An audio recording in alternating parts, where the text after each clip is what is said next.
ទ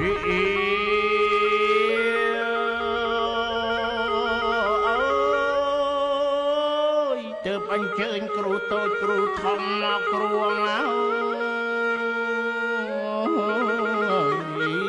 គ្រូធំតែគាត់ឈ្មោះ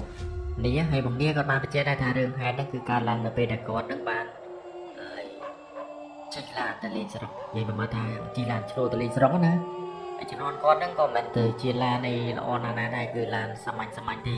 តែវិជ្ជាមួយគាត់ថាជំនាន់ហ្នឹងក៏មិនទាន់ជាមានឲ្យទូរស័ព្ទអីទំនើបអីដែរហើយការដែលគាត់មកធ្វើការនៅក្រុងនេះវិជ្ជាមួយបងនេះគឺធ្វើការនៅក្រុងណាហើយគាត់ធ្វើការនៅក្រុងនេះក៏មិនជាអ្នកដែលធ្វើការហើយធំដុំវិញណាដែរគឺធ្វើការធម្មតាទេបងប្អូនណា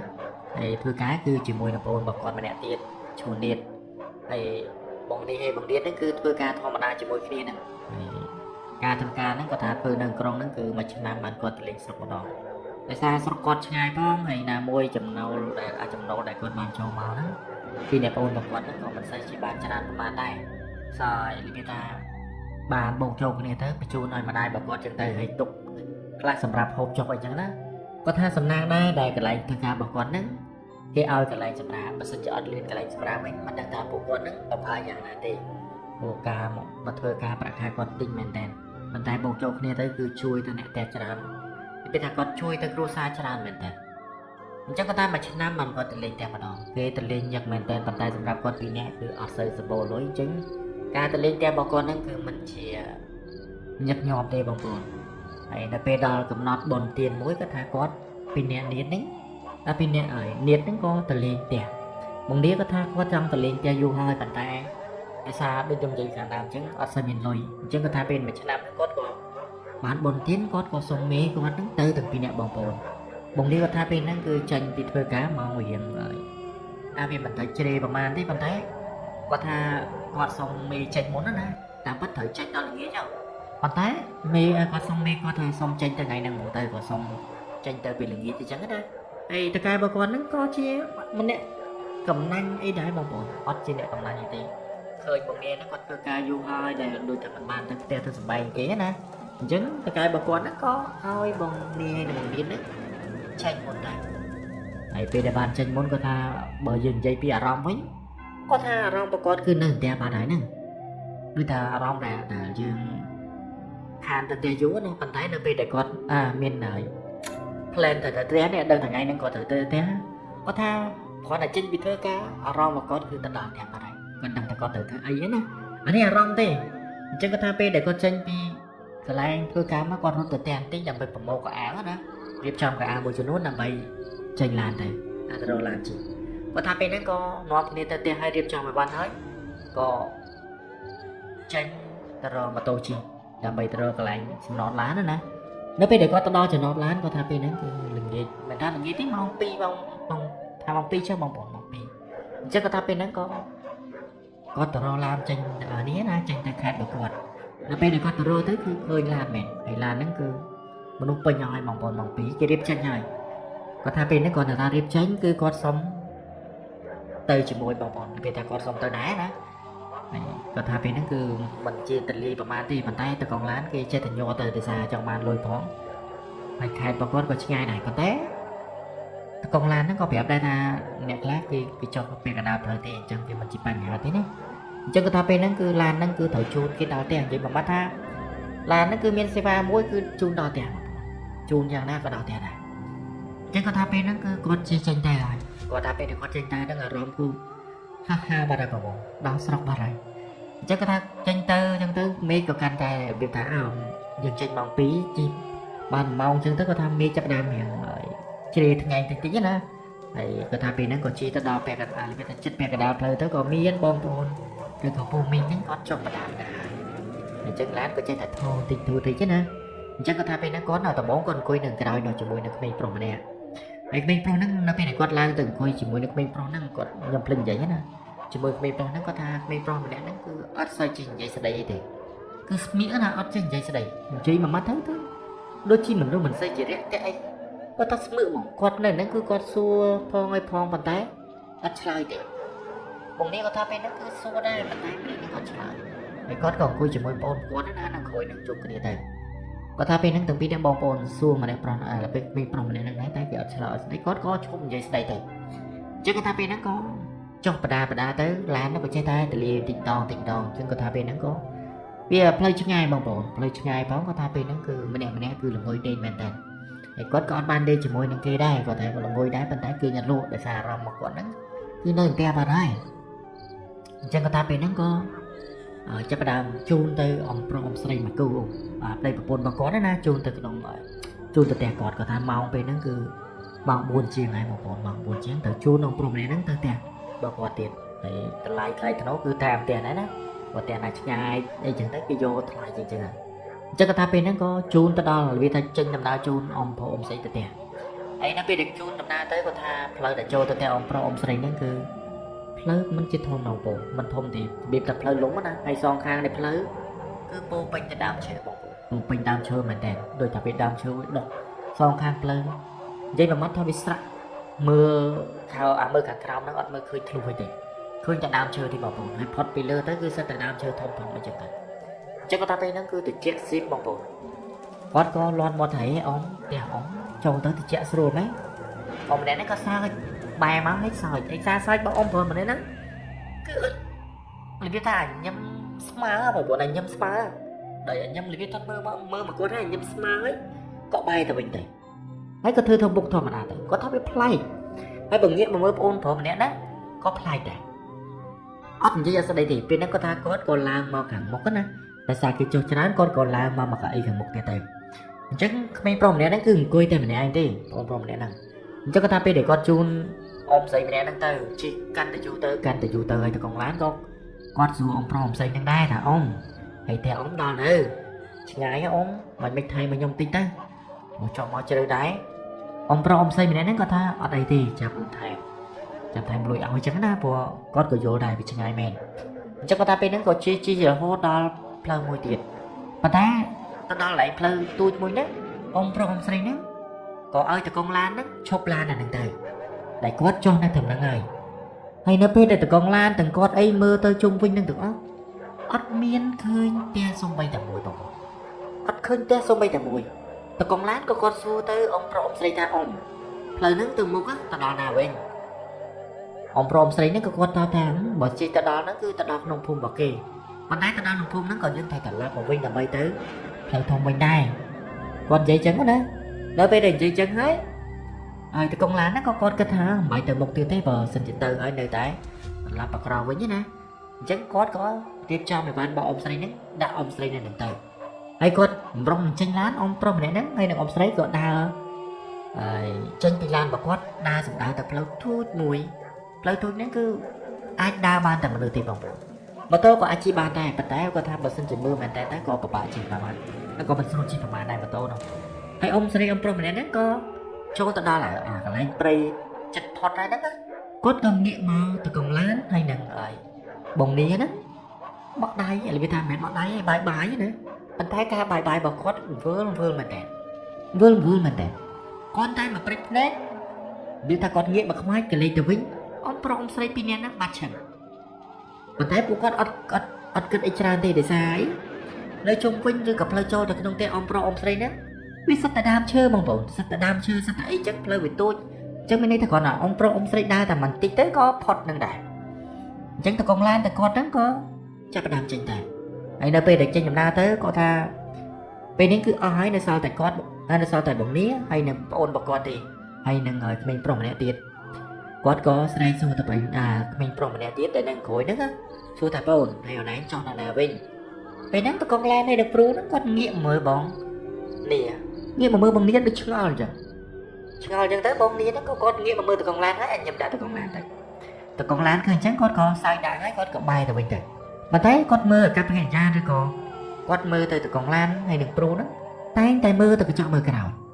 មើលអាកញ្ចក់ទូចមួយនៅកណ្ដាលក្នុងឡានហ្នឹងមើលមកក្រោយមើលមកពួកគាត់មើលអីចឹងទៅហើយមើលហើយគាត់មិនដឹងថាគាត់និយាយស្អីទេព្រោះហ្នឹងគឺគាត់ថាគាត់ឆ្ងាយពីតកងឡានដែរ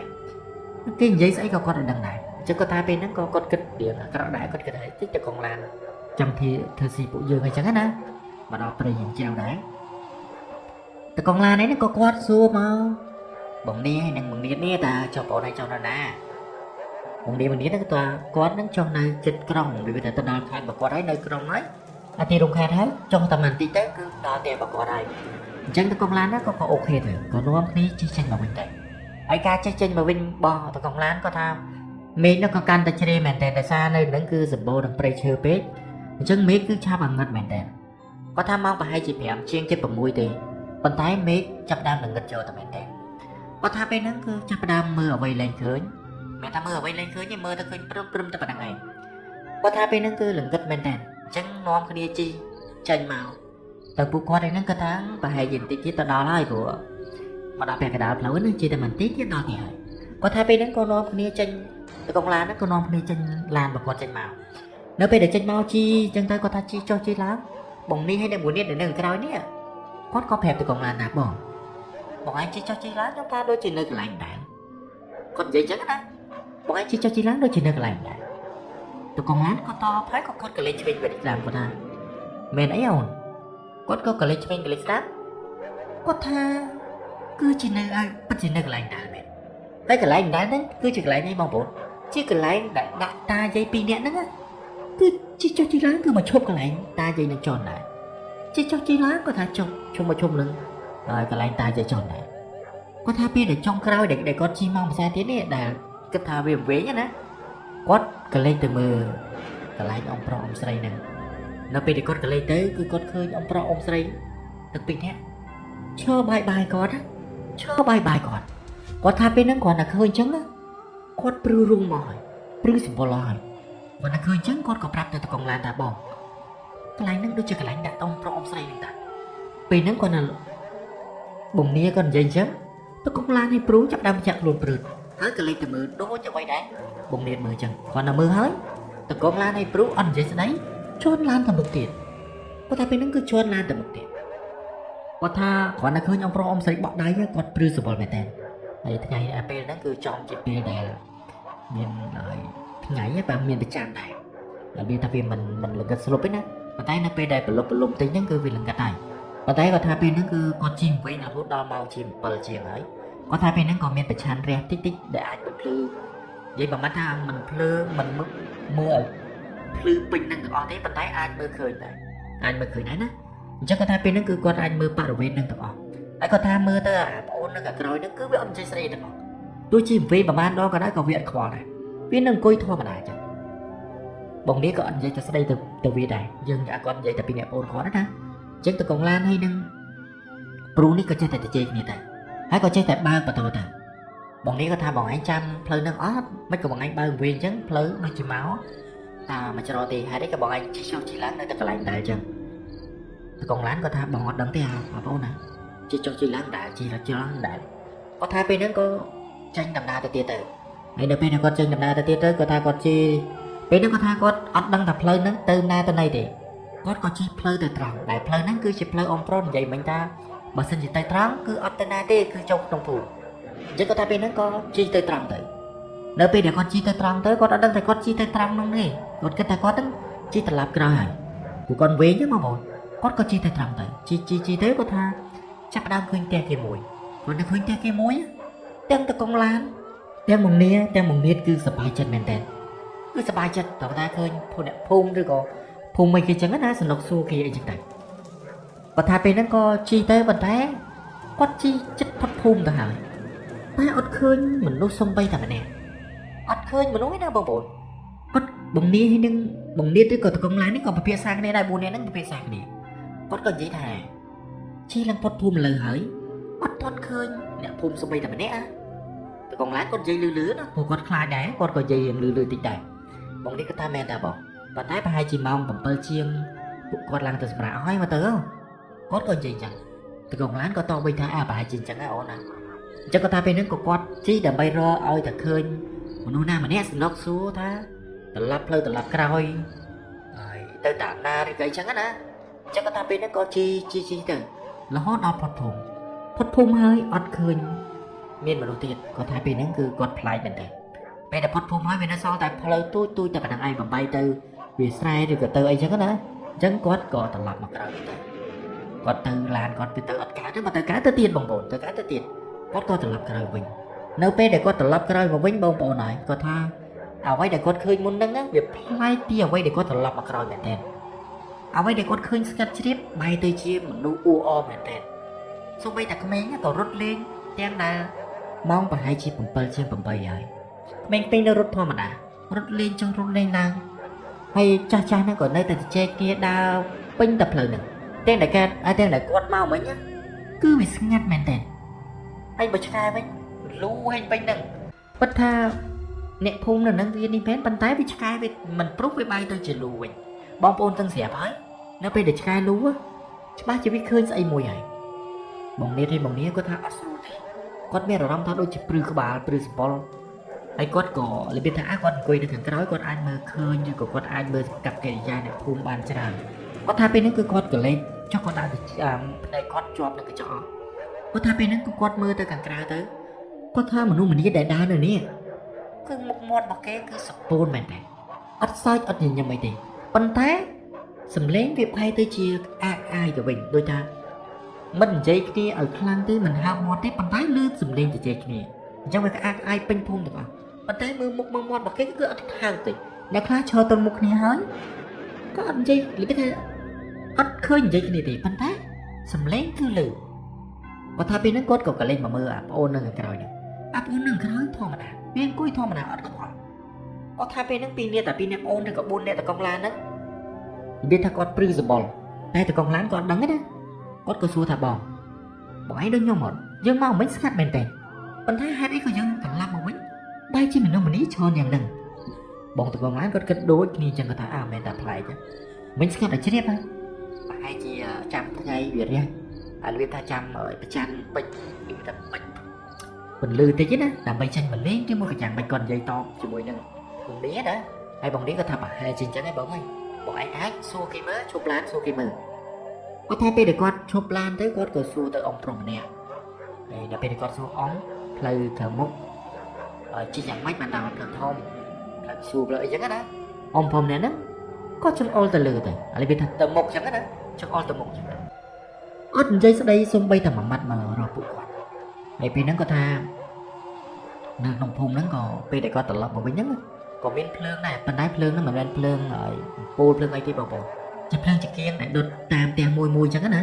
អញ្ចឹងគាត់ថាពេលហ្នឹងភ្លឺគួរសមដែរអាចមើលឃើញហើយបូកជាមួយនឹងភ្លើងពលឺប្រចាំទៀតទៅគឺអាចមើលឃើញរៀងគួរសមដែរគាត់តែអ៊ំប្រុសម្នាក់ហ្នឹងគាត់និយាយថាគាត់ចង្អុលថាទៅមុខទៀតបងតកងឡានអត់ចាំយូរទេក៏គាត់ចេញទៅនៅពេលដែលគាត់ចេញទៅមិនទាន់នឹងផុតផងបងប្អូនសេតតែមានក្មេងមួយរត់កាត់ឡានរបស់គាត់ឬសូតផាំងណាបងប្អូនរត់ចូលឡានពេលហ្នឹងក៏គាត់ឃើញដែរដូចគ្នាគាត់ឃើញតែក្មេងម្នាក់ហ្នឹងរត់ចូលឡានលន់ផាំងគាត់តែលឺផាំងបងតកងឡានក៏ដូចជាព្រុសឡានហ្នឹងក៏គាត់ចុះពីលើឡានដើម្បីមកមើលថាក្មេងម្នាក់ហ្នឹងយ៉ាងម៉េចហើយគាត់ថាពេលដែលគាត់ចុះពីលើឡានណាគាត់អើតមើលអើតឆ្វេងអើតស្ដាំប៉ុន្តែគាត់មើលយ៉ាងម៉េចក៏អត់មានឃើញក្មេងដែរហើយគាត់ក៏លេចទៅមើលអ្នកភូមិទាំងអស់គ្នាហ្នឹងសិតតែឈរថ្មឹងអត់កម្រើងសំបីតែម្នាក់នៅពេលដែលពួកគាត់ចុះពីលើឡានណាអានេះតកងឡានចុះព្រូចយហ្នឹងហើយបងនេះក៏គាត់ចុះមើលដែរប៉ុន្តែដល់ពេលគាត់មើលទៅខាងឥឡូវគេថាមើលទៅអ្នកភូមិខាងក្រោយហ្នឹងគឺអត់កម្រើងទេបងប្អូនឈរថ្មឹងមកប៉ុន្តែមិនមែនឈរថ្មឹងហើយអត់ធ្វើអីណាឈរថ្មឹងហើយសម្លឹងមកពួកគាត់ដូចជាមានរឿងអីឬក៏គាត់នឹងយ៉ាងម៉េចក៏គាត់មិនដឹងដែរប៉ុន្តែឈរសម្លឹងមកពួកគាត់មកបងនេះក៏ថាគាត់ឃើញគាត់ឃើញអាកប្បកិរិយារបស់អ្នកភូមិគាត់ព្រឺសម្បល់មែនតើគាត់សឹងតែរបៀបថារត់ចូលឡានភ្លាមប៉ុន្តែជើងរបស់គាត់កម្រើកអត់រួចរបៀបថាកម្រើកអត់រួចគាត់ព្យាយាមដើរមួយក៏គាត់ខ្លាចដើរមួយឡើងចូលឡានវិញនៅពេលហ្នឹងគាត់ឮសំឡេងតកងឡានរបស់គាត់ហ្នឹងហើយអ្នកព្រូឡានគាត់ថាណែអត់ស្រួលទេអើយ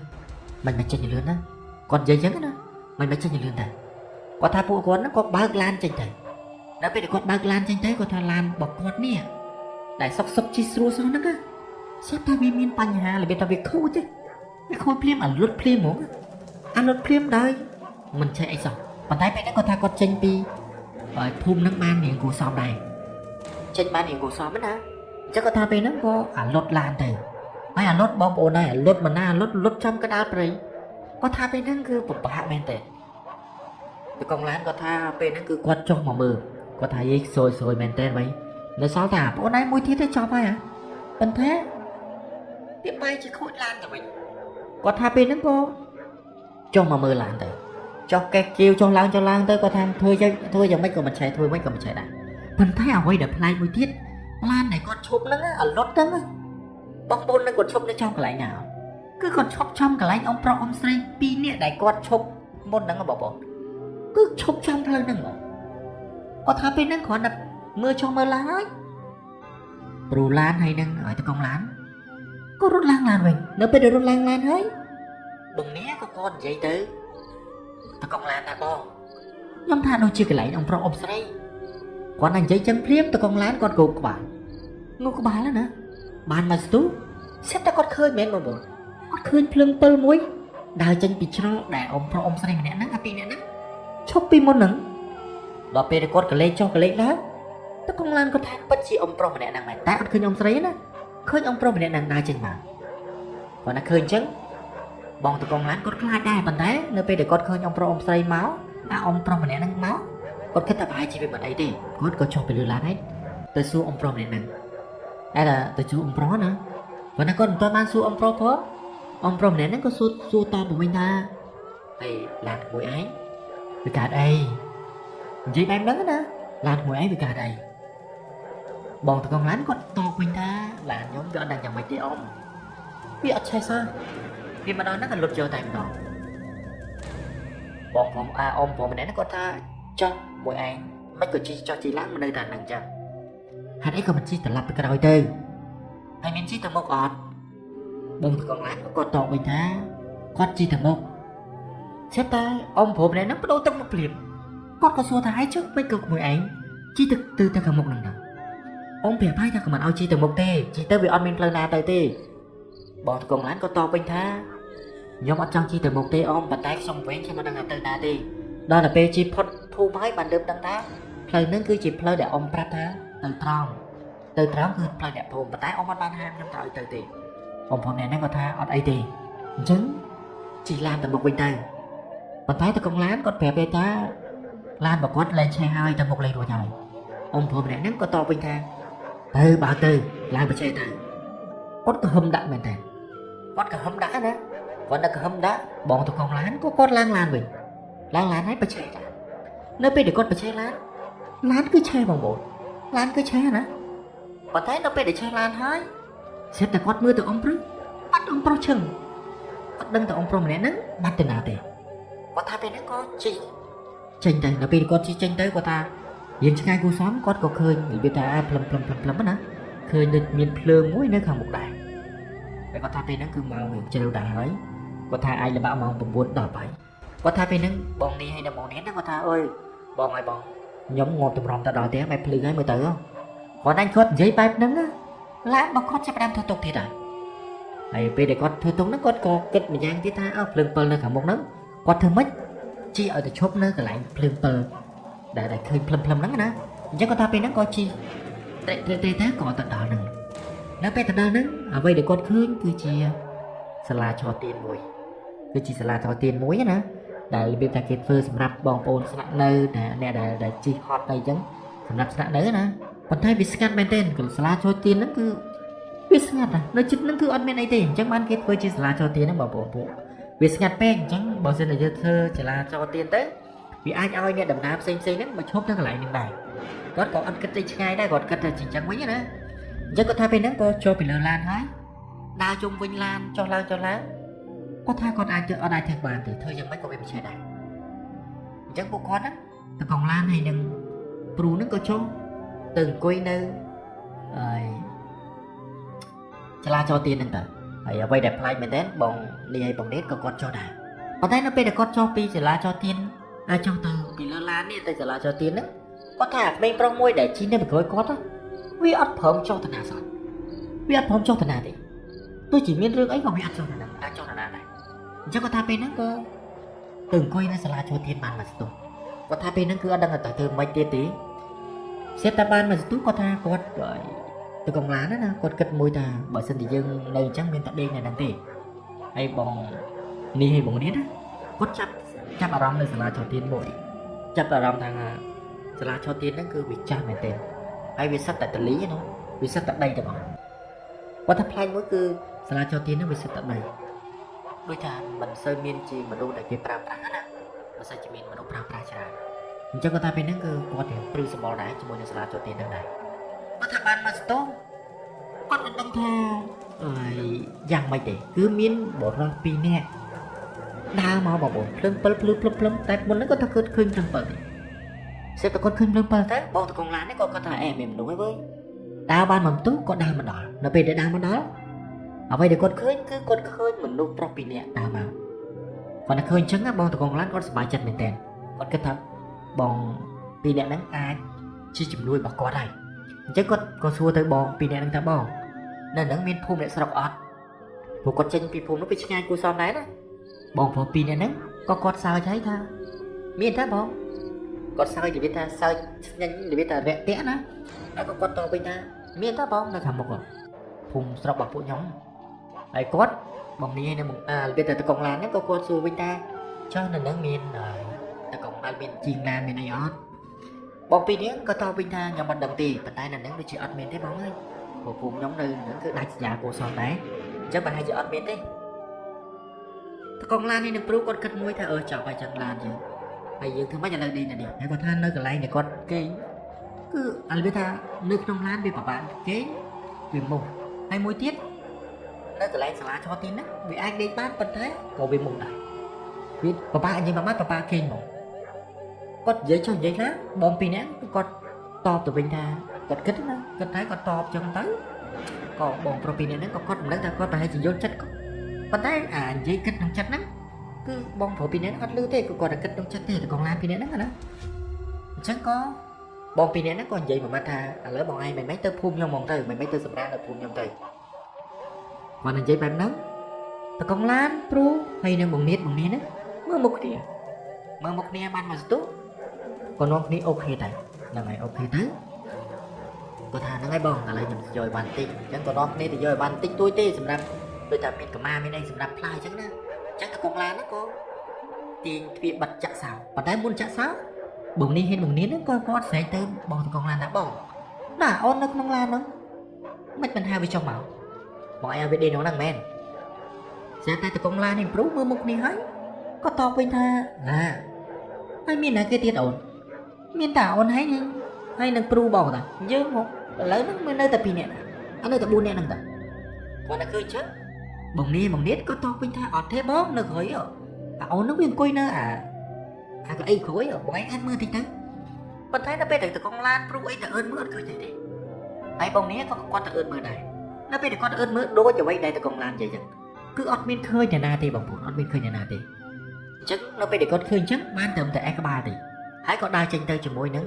ពូ2នាក់ហ្នឹងទៅបង2នាក់ហ្នឹងណាអញ្ចឹងគាត់ថាដើររៀងឆ្ងាយគួរសមដែរអាចល្បាក់ខ្ទង់200ម៉ែត្រដែរបានគាត់ឃើញផ្ទះអ្នកភូមិនៅពេលគាត់ឃើញផ្ទះអ្នកភូមិគាត់ថាវាស្ងាត់បាត់ហើយដល់ថាម៉ោង9ម៉ោង10ជាងហើយអញ្ចឹងវាស្ងាត់មែនតើដល់ពេលហ្នឹងបងដែលគាត់2នាក់ហ្នឹងក៏គាត់សួរថាឥឡូវបងឯងទៅគេងនៅផ្ទះខ្ញុំអត់ឬមួយក៏គេងផ្ទះដែលពួកខ្ញុំឲ្យស្នាក់អីចឹងណាអញ្ចឹងគាត់ថាពេលហ្នឹងក៏គាត់គិតថាបើផ្ទះបងឯងឲ្យស្នាក់វាមានតែម្នាក់ឯងនិយាយថាផ្ទះដែលគេមិនអីចឹងណាគាត់សួរពីផ្ទះណាគាត់ថាផ្ទះហ្នឹងគឺគេទុកចោលយូរហើយប៉ុន្តែអាចស្នាក់នៅបានអាចស្នាក់នៅអត់បងនេះគាត់នៅលឿនអញ្ចឹងគាត់ក៏និយាយកាត់ទៅកងឡានណាថាបងអត់គេងទេខ្ញុំសុំទៅគេងផ្ទះបងឯងហើយសុំទៅគេងផ្ទះបងឯងណាគាត់នៅលឿនអញ្ចឹងបងប្រុស2នាក់ហ្នឹងក៏គាត់សើចហើយគាត់ដើរទៅមុខទៀតទៅគាត់នាំគ្នាដើរតាមបងប្រុស2នាក់ហ្នឹងទៅហើយដល់ពេលដើរទៅគឺស្ងាត់មែនតើមានតែឆ្កែទេឆ្កែព្រុសផងលូផងជ្រូកផងលូផងគាត់ថាពេលហ្នឹងរោគបាក់ជ្រោងមកគាត់និយាយទៅសួរបងប្រុស2នាក់ហ្នឹងថាបងហើយស្រុកបងឯងភូមិបងឯងហ្នឹងមិនក៏ឆ្កែលូសម្បើម៉េចបងប្រុស2នាក់ហ្នឹងក៏គាត់ងាកមកហើយអញញឹមហើយក៏គាត់តបវិញថាប្រហែលជាវាឃើញខ្មោចហ្នឹងគាត់និយាយចឹងណានិយាយហើយងាកទៅវិញលឿនទៅធម្មតាងាកទៅវិញទៅបងនេះគាត់នៅលឺបងប្រុស2នាក់ហ្នឹងនិយាយចឹងគាត់ព្រឺក្បាលមែនទេប៉ុន្តែក៏ចេះតែដើរទៅតាមបងប្រុស2នាក់ហ្នឹងទៅដើររហូតទៅដល់ពាក់កណ្ដាលភូមិក៏ទៅដល់ផ្ទះបងប្រុស2នាក់ហ្នឹងណាហើយដល់ពេលដែលគាត់សួរចុះសួរឡើងទៅបានដឹងថាបងប្រុស2នាក់ហ្នឹងគឺជាបងប្អូនគ្នាហើយនៅពេលហ្នឹងក៏គាត់នាំគ្នាចូលក្នុងផ្ទះហ្នឹងទៅហើយនៅពេលដែលចូលទៅគាត់ថាពេលហ្នឹងគឺផ្ទះហ្នឹងគឺធំគួរសមដែរប៉ុន្តែ មានមែនជាផ្ទះដែលហើយនេះទេណាបងប្អូនគឺប្រក់ស្លឹកទេប៉ុន្តែជាក្តារដូចថា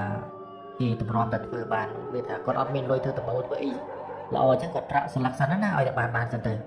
គាត់ថាពេលដែលគាត់មើលទៅគឺវាយ៉ាងដូចមិនទេបងប្អូនគាត់ថាគាត់ណាឃើញផ្ទះក៏គាត់មានព្រឺសបល់ដែរប៉ុន្តែធ្វើម៉េចអត់មានកន្លែងគេងដែរហើយគាត់ក៏សួរទៅបងប្រុសពីរនាក់ថាបងចុះតែបងឯងមានតែពីរនាក់ហ្នឹងទេអីអត់មានអ្នកណាផ្សេងទេបងប្រុសពីរនាក់ក៏គាត់តវិញថាមានតែពីរនាក់ហ្នឹងទេអត់មានអ្នកណាផ្សេងទេឪពុកម្ដាយរបស់គាត់ស្លាប់យូរហើយគាត់ថាពេលដែលគាត់និយាយបែបហ្នឹងគាត់មើលទៅលើផ្ទះគាត់ឃើញអ៊ំប្រុសអ៊ំស្រីមិនមែនអ៊ំប្រុសអ៊ំស្រីពីរនាក់ហ្នឹងណាប៉ុន្តែគាត់ឃើញដូចថាមនុស្សចាស់ពីរនាក់នៅលើផ្ទះហ្នឹងគាត់និយាយហើយបងពីរនាក់ហ្នឹងនិយាយហើយគាត់ក៏លេចទៅមើលលើគឺឃើញពីរនាក់ហ្នឹងណាអ៊ំអាចចំណាយនៅលើផ្ទះហ្នឹងគាត់ឃើញអញ្ចឹងគាត់ក៏តបវិញថាចុះអ៊ំនៅលើផ្ទះហ្នឹងនៅណាគេបងពីរនាក់ងាកមកមើលមុខហើយគាត់ក៏តបវិញថាតែគាត់អត់មានអ្នកណាទេមានតែគាត់ពីរនាក់ហ្នឹងទេអត់មានអ៊ំប្រុសអ៊ំស្រីណាទៀតទេបងនេះលឺអញ្ចឹងគាត់ក៏កលេចទៅមើលភាសាទៀតនៅពេលគាត់កលេចភាសាទៀតអត់ឃើញអ្នកណាទេគាត់ថាពេលហ្នឹងខ្លាចមែនទេពេលដែលនិយាយស្ដីនេះគឺគាត់កលេចទៅមើលលើផ្ទះគាត់ឃើញពីរនាក់នៅឈរស្គឹងនៅមាត់ទ្វារប៉ុន្តែនៅពេលដែលគាត់បញ្ជាក់មែនទេគឺអត់មានឃើញទេសូម្បីតែតកងឡានគាត់ថាគាត់ឃើញដូចគ្នាពេលហ្នឹងបានតែមើលមុខគ្នាទេហើយក៏បងពីរនាក់ហ្នឹងក៏គាត់ឡើងលើផ្ទះហើយក៏ហៅបងនីហើយនឹងតកងឡានហ្នឹងឡើងទៅលើផ្ទះដែរហើយគាត់បញ្ជាក់មួយដែរតែតកងឡានហ្នឹងគាត់ប្រាប់មកពួកគាត់ណាថាបងឯងឡើង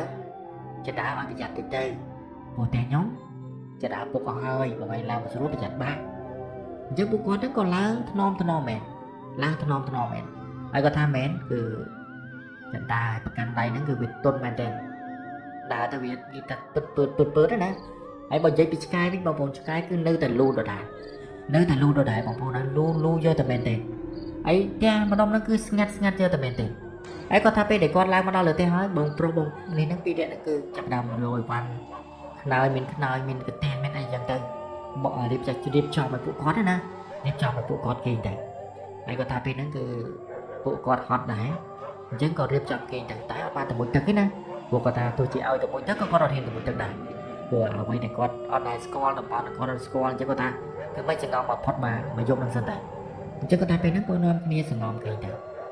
ប៉ុន្តែអ្វីដែលប្លែកមែនទែនបងតកងឡានហើយនឹងព្រូឡានគេសង្ងំលឿនមែនទែនដេកសមុខខលបាត់ហើយប៉ុន្តែបងនេះហើយនឹងបងនេះគាត់គេចលុទេគឺគាត់ខំព្រិចយ៉ាងណាក៏ព្រិចមិនលក់ដែរហើយបងប្រុសដែលជាម្ចាស់ផ្ទះហ្នឹងក៏គេទៅគេនៅបន្ទប់របស់គេទៅមានបន្ទប់មួយទេបងប្អូនមានបន្ទប់មួយតែគេទៅគេជាមួយគ្នាអញ្ចឹងណាព្រោះគាត់ទុកspare ដែលនៅសល់ហ្នឹងឲ្យតកងឡានបងនេះហ្នឹងសម្រាប់ទៅអញ្ចឹងពួកគាត់ទៅគេនៅក្នុងបន្ទប់ទៅ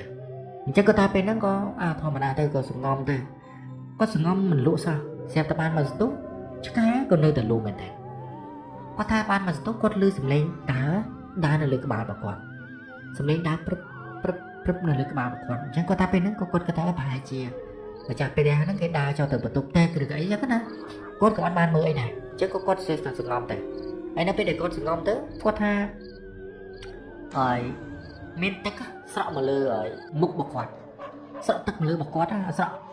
ទឹកមកមុខរបស់គាត់ស្រក់ប៉គាត់ថាពេលហ្នឹងគឺគាត់ស្ទាបទៅវាទឹកហើយគាត់ក៏របៀបថាវាសង្ងំយើងបានបន្តិចដែរណាគាត់ក៏របៀបថាប្រើគាត់យកដៃគាត់ហ្នឹងមកប៉ាបន្តិចទៅនៅពេលដែលប៉ាទៅគាត់ក៏សង្ងំទៀតទៅនៅពេលដែលសង្ងំអាទឹកហ្នឹងក៏ចេះតែស្រក់កាន់តែខ្លាំងតិចទៅនៅពេលដែលស្រក់កាន់តែខ្លាំងទៅគាត់ថាពេលហ្នឹងគឺគាត់ងើបហើយគាត់ស្ទាបទៅថាទឹកហ្នឹងវាមកពីណាគាត់ក៏លេចទៅមើលលើនៅពេលដែលគាត់ក៏លេចទៅមើលលើបងប្អូនហើយគាត់ថាគាត់ឃើញហើយបងប្រុសពីរនាក់ហ្នឹងគឺយូរឡោកតោបងប្អូនអានេះវាថាចងកបងប្អូនចងកឡោកតោហើយអាទឹកដែលស្រក់មកហ្នឹងគឺជាទឹកមាត់របស់គាត់អានេះវាផោមកតក់ណាគាត់ថាពេលហ្នឹងគឺគាត់ស្រែកមកស្រែកយកទៅមែនទេនៅពេលដែលគាត់ស្រែកទៅបងតកងឡានក៏ដូចជាហើយបងនាងនេះក៏ភ្ញាក់ដែរនៅពេលដែលភ្ញាក់ទៅគាត់ទៅសួរថាថៃគាត់ថាថៃទៅបងនាងគាត់ចង្អុលទៅលើនៅពេលគាត់ចង្អុលទៅលើទាំងអស់គ្នាហ្នឹងក៏លេចទៅមើលលើអត់មានឃើញអីទេអត់មានឃើញអីណាគាត់ក៏3នាក់ហ្នឹងក៏ដើរបងនាងថាណែនេះអានេះបងនាងគាត់និយាយណាណែហើយមើលមានស្អីណាបងតកងឡានរត់ប្រាប់ថាអូនឯងមើលមានស្អីអត់មានអីប៉ុណ្ណឹងមើលចង់មើលឡើងអត់ឃើញអីមែនប៉ុន្តែអ្វីដែលប្លែកគាត់ស្រែកម្លឹងហើយពីរនាក់ដែលនៅក្នុងផ្ទះហ្នឹងម្ចាស់ផ្ទះហ្នឹងអត់មានឃើញចេញមកមើលអីសោះ ហើយគាត់ថាពេលគាត់មើលម៉ោងប្រហែលជា2 ដប់ណាបងប្អូនម៉ោង2 ដប់ណាគាត់សង្ងំសលេនហ្នឹងបាន2 ដប់ដែរបងប្អូនគាត់ថាពេលហ្នឹងក៏គាត់សង្ងំគេវិញទៅហើយគាត់គេហ្នឹងគឺគាត់ថាគាត់ក៏ចេះតែកលេងទៅមើលលើដែរហើយនៅពេលដែលគាត់កលេងមើលលើមកព្រិចភ្នែករបស់គាត់ឃើញមនុស្សអង្គុយយកជើងនៅលើធ្នឹមហ្នឹងយកជើងលើធ្នឹមហើយមើលមកមុខគាត់ថាពេលហ្នឹងគឺគាត់អត់ហ៊ានប្រាប់ទាំង3នាក់ហ្នឹងទេគាត់បានតែងាកក្បាលចេញប៉ុន្តែអ្វីដែលប្លែកទាំង3នាក់សិតតែដេកផ្អៀងទាំងអស់គេអត់ដេកផ្កាទេដេកផ្អៀងទាំងអស់ហើយម្នាក់មានអារម្មណ៍ថាម្នាក់សិតតែញាក់ហើយវាថាដូចញាក់ឈឺអញ្ចឹងដូចក្តៅខ្លួនខ្លាំងញាក់អញ្ចឹងបងប្អូន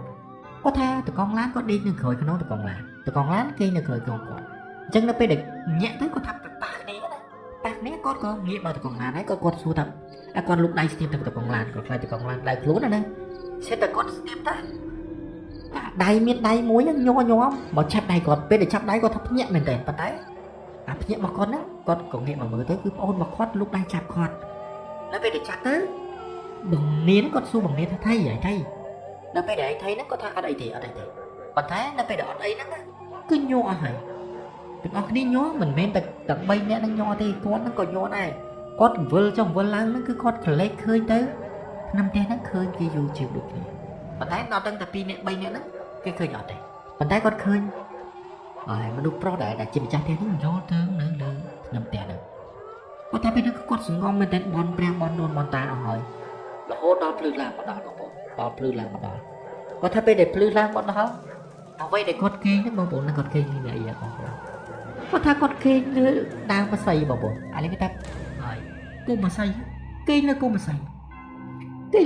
បងប្អូនគាត់ថាប្លែកមែនតើទាំងជុំវិញគឺគាត់គេងលើផ្ទះច្បាស់មែនតើប៉ុន្តែដល់ពេលដែលគាត់ភ្ញាក់គឺគេងលើគោម្សៅ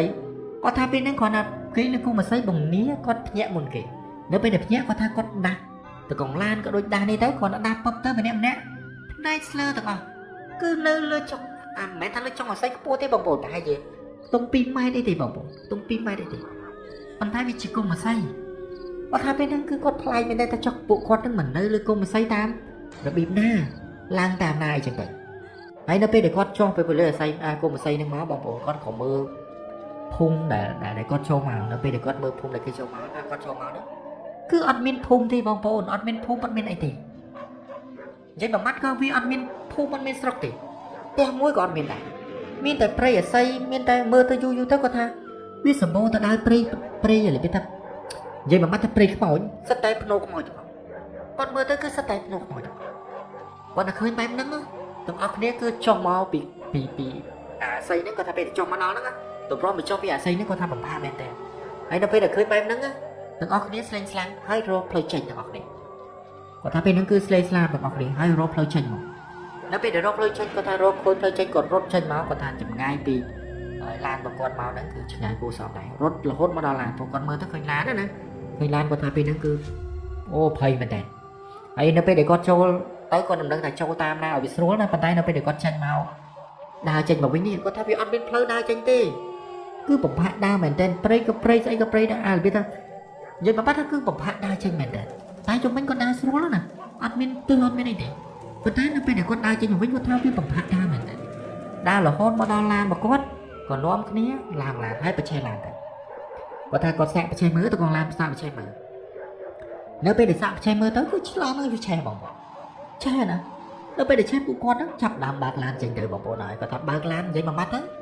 អាផ្លូវជាតិដែលគាត់វាថាកូនដើរផ្លូវជាតិរបស់គាត់នេះហើយនឹងចម្ងាយដល់ឡានឈប់វាអត់ឆ្ងាយប្រហែលទេបងប្អូនប្រហែលជា10 ម៉ែត្រទេប្រហែលជា10 ម៉ែត្រទៀតគឺដល់ហើយប៉ុន្តែវាបែរទៅជាគាត់អត់ឃើញផ្លូវហ្នឹងទៅវិញហើយគាត់ថាអ្វីដែលគាត់ឆ្ងល់មួយទៀតសាលាឆោទៀនដែលគាត់អង្គុយពីយប់មិញនេះគាត់អត់ដឹងថាអង្គុយយ៉ាងម៉េចទេសាលាឆោទៀនដែលគាត់អង្គុយហ្នឹងគឺជាសាលាឆោទៀនដែលបាក់បាយទ្រុឌទ្រង់មែនតើបាក់បាយទ្រុឌទ្រង់ប៉ុន្តែមិនដឹងថាពួកគាត់អង្គុយយ៉ាងរបៀបម៉េចអង្គុយនិយាយមកថាអង្គុយគឺអត់ខើទៅបងតែគាត់អាចអង្គុយគ្នាបាន4នាក់ហើយគាត់ក៏ជិះឡានចេញមកដល់អាផ្លូវធំហ្នឹងទៅដល់ពេលដល់ផ្លូវធំទៅបងនេះហើយមួយនេះគាត់សួរថាចុះបងហើយយើងវិញមកយប់ហ្នឹងគឺនៅព្រៃអញ្ចឹងហ្មងព្រៃខ្មៅអញ្ចឹងហ្មងអីគាត់និយាយអញ្ចឹងណាតកងឡានគាត់ថាគាត់ដឹងទេនិយាយប្រហែលគាត់និយាយមិនអត់ដឹងដែរពេលហ្នឹងគាត់ថាតកងឡានគាត់ស្លេកអស់ហើយគាត់ក៏ជិះរៀងឆ្ងាយគួរសមដែរវាដឹងផ្លូវដឹងអីវិញណាអញ្ចឹងបងនាងនេះក៏គាត់សួរទៅតកងឡានថាបងចុះ ក្មេងមួយអង្គុយនៅក្នុងឡានហ្នឹងវាមកពីណាមកពីណាឬក៏អីចឹងណាបងតកងឡានហ្នឹងក៏គាត់តបវិញថាពីមុនហ្នឹងគឺទឹកឡានរបស់គាត់ហ្នឹងមានឲ្យក្មេងប្រុសម្នាក់វាខ្យល់គោស្លាប់នឹងក្រោយឡានហ្នឹងដែរអាទឹកអីហួយហ្នឹងស្លាប់នៅហ្នឹងហើយគាត់គិតថាប្រហែលជាក្មេងហ្នឹងវាទៅបាត់យូរហើយគាត់បើកមករយៈនេះក៏អត់ដែរឃើញដែរគាត់អត់ដែរឃើញក៏អត់ចាប់បដងដែរព្រោះពេលច្រើនគាត់បើកឡានក៏មិនសូវជាបានយប់ប្រហែលដែរព្រោះពេលច្រើនគឺទៅដល់ផ្ទះថ្ងៃហើយអញ្ចឹងមិនបានយប់អញ្ចឹងណាអានេះដោយសារគាត់វែងផងបងប្អូនហើយអញ្ចឹងគាត់ថាគាត់ក៏អត់ដឹងថាក្មេងម្នាក់ហ្នឹងនៅនឹងដែរអញ្ចឹងប្រហែលជាក្មេងម្នាក់ហ្នឹងអត់តបានទៅណាទេប្រហែលជានៅហ្នឹងហើយអញ្ចឹងបងនេះគាត់ថាអើយបងខ្ញុំខាតពេលគូសំដែរសុំតកែបានតែមួយថ្ងៃហើយឥឡូវខាតពេលមកយប់បាត់ហើយហ្នឹងអញ្ចឹងពួកគាត់ហ្នឹងក៏សើចដែរអាសើចហ្នឹងគឺវាសប្បាយចិត្តត្រង់ថាគាត់បានត្រឡប់មកផ្ទះវិញណាអញ្ចឹងក៏នាំគ្នាជិះរហូតដល់ជូនបងនេះទៅដល់ផ្ទះនៅពេលដល់ផ្ទះទៅម្ដាយរបស់គាត់ហ្នឹងក៏ឆ្ងល់សួរណាចាខ្ញុំពេញតែថាមកពីយប់ហើយចាំមិនមកពីថ្ងៃហីចាំមិនមកដល់នេះក៏ព្រឹកមែនឬមួយក៏ឯងអត់បានឡើងឡានទេបងនេះគាត់សើចគាត់ថាបងម៉ែហើយម៉ែមើលសក់ខ្ញុំឯងសក់ក្បាលខ្ញុំឯងមើលស្បល់ខ្ញុំមកយប់តែដេកនៅកណ្ដាលវាព្រៃខ្មោចឡានវាខូចហើយវិញនៅក្នុងព្រៃនឹងពេញនឹងទាំងអស់តម្រាំតែចេញរួចមកហើយដេកម៉ែមើលដេកទៅក្នុងគុំអាស័យលើអាវាថាលើគុំអាស័យណាម្ដាយบอกគាត់ថាហើយចុះឲ្យចូលតែព្រៃណាគាត់និយាយពិនភាទៅម្ដាយบอกគាត់ថាឡើយនឹងព្រៃខ្មោចហើយគាត់និយាយតបគឺបងឡុងហើយបងឡុងគាត់បានប្រាប់ដែរថារឿងហេតុហ្នឹងគឺការឡើងនៅពេលដែលគាត់បានហើយបើកឡានដឹកសាកសពទៅខេត្តមួយហើយគាត់ថាពេលដែលគាត់ដឹកទៅហ្នឹងហើយគឺដែលគាត់ជួបហេតុការណ៍មួយចំនួនណាទាំងលើឡានទាំងដែលឡានគាត់មានបញ្ហាផងដែរហ្នឹងហើយទាំងអស់គ្នាឥឡូវយើងមកជួបសាច់រឿងបងឡុងទាំងអស់គ្នាទៅបងឡុងគាត់ថាគាត់គឺជាអ្នកបើកឡានហើយពេទ្យណាហើយការដឹកឡានបើកឡានពេទ្យរបស់គាត់ហ្នឹងគឺរវល់មែនតើគាត់ថាពិសេសគ្រោះថ្នាក់គឺឈប់មិនទាន់នឹងឈប់កង់ស្រួលបងចាប់បានវិលទៀតគាត់ថាមួយថ្ងៃគឺគាត់វិលចុះវិលឡើងហើយឡានក៏មិនមែនមានតែគាត់មួយដែរគឺមានច្រើនប៉ុន្តែផ្លូវរបស់គាត់ហ្នឹងគេចែកផ្លូវណាដូចទីហោះគាត់នៅផ្លូវណាគឺគាត់នៅ control ផ្លូវហ្នឹង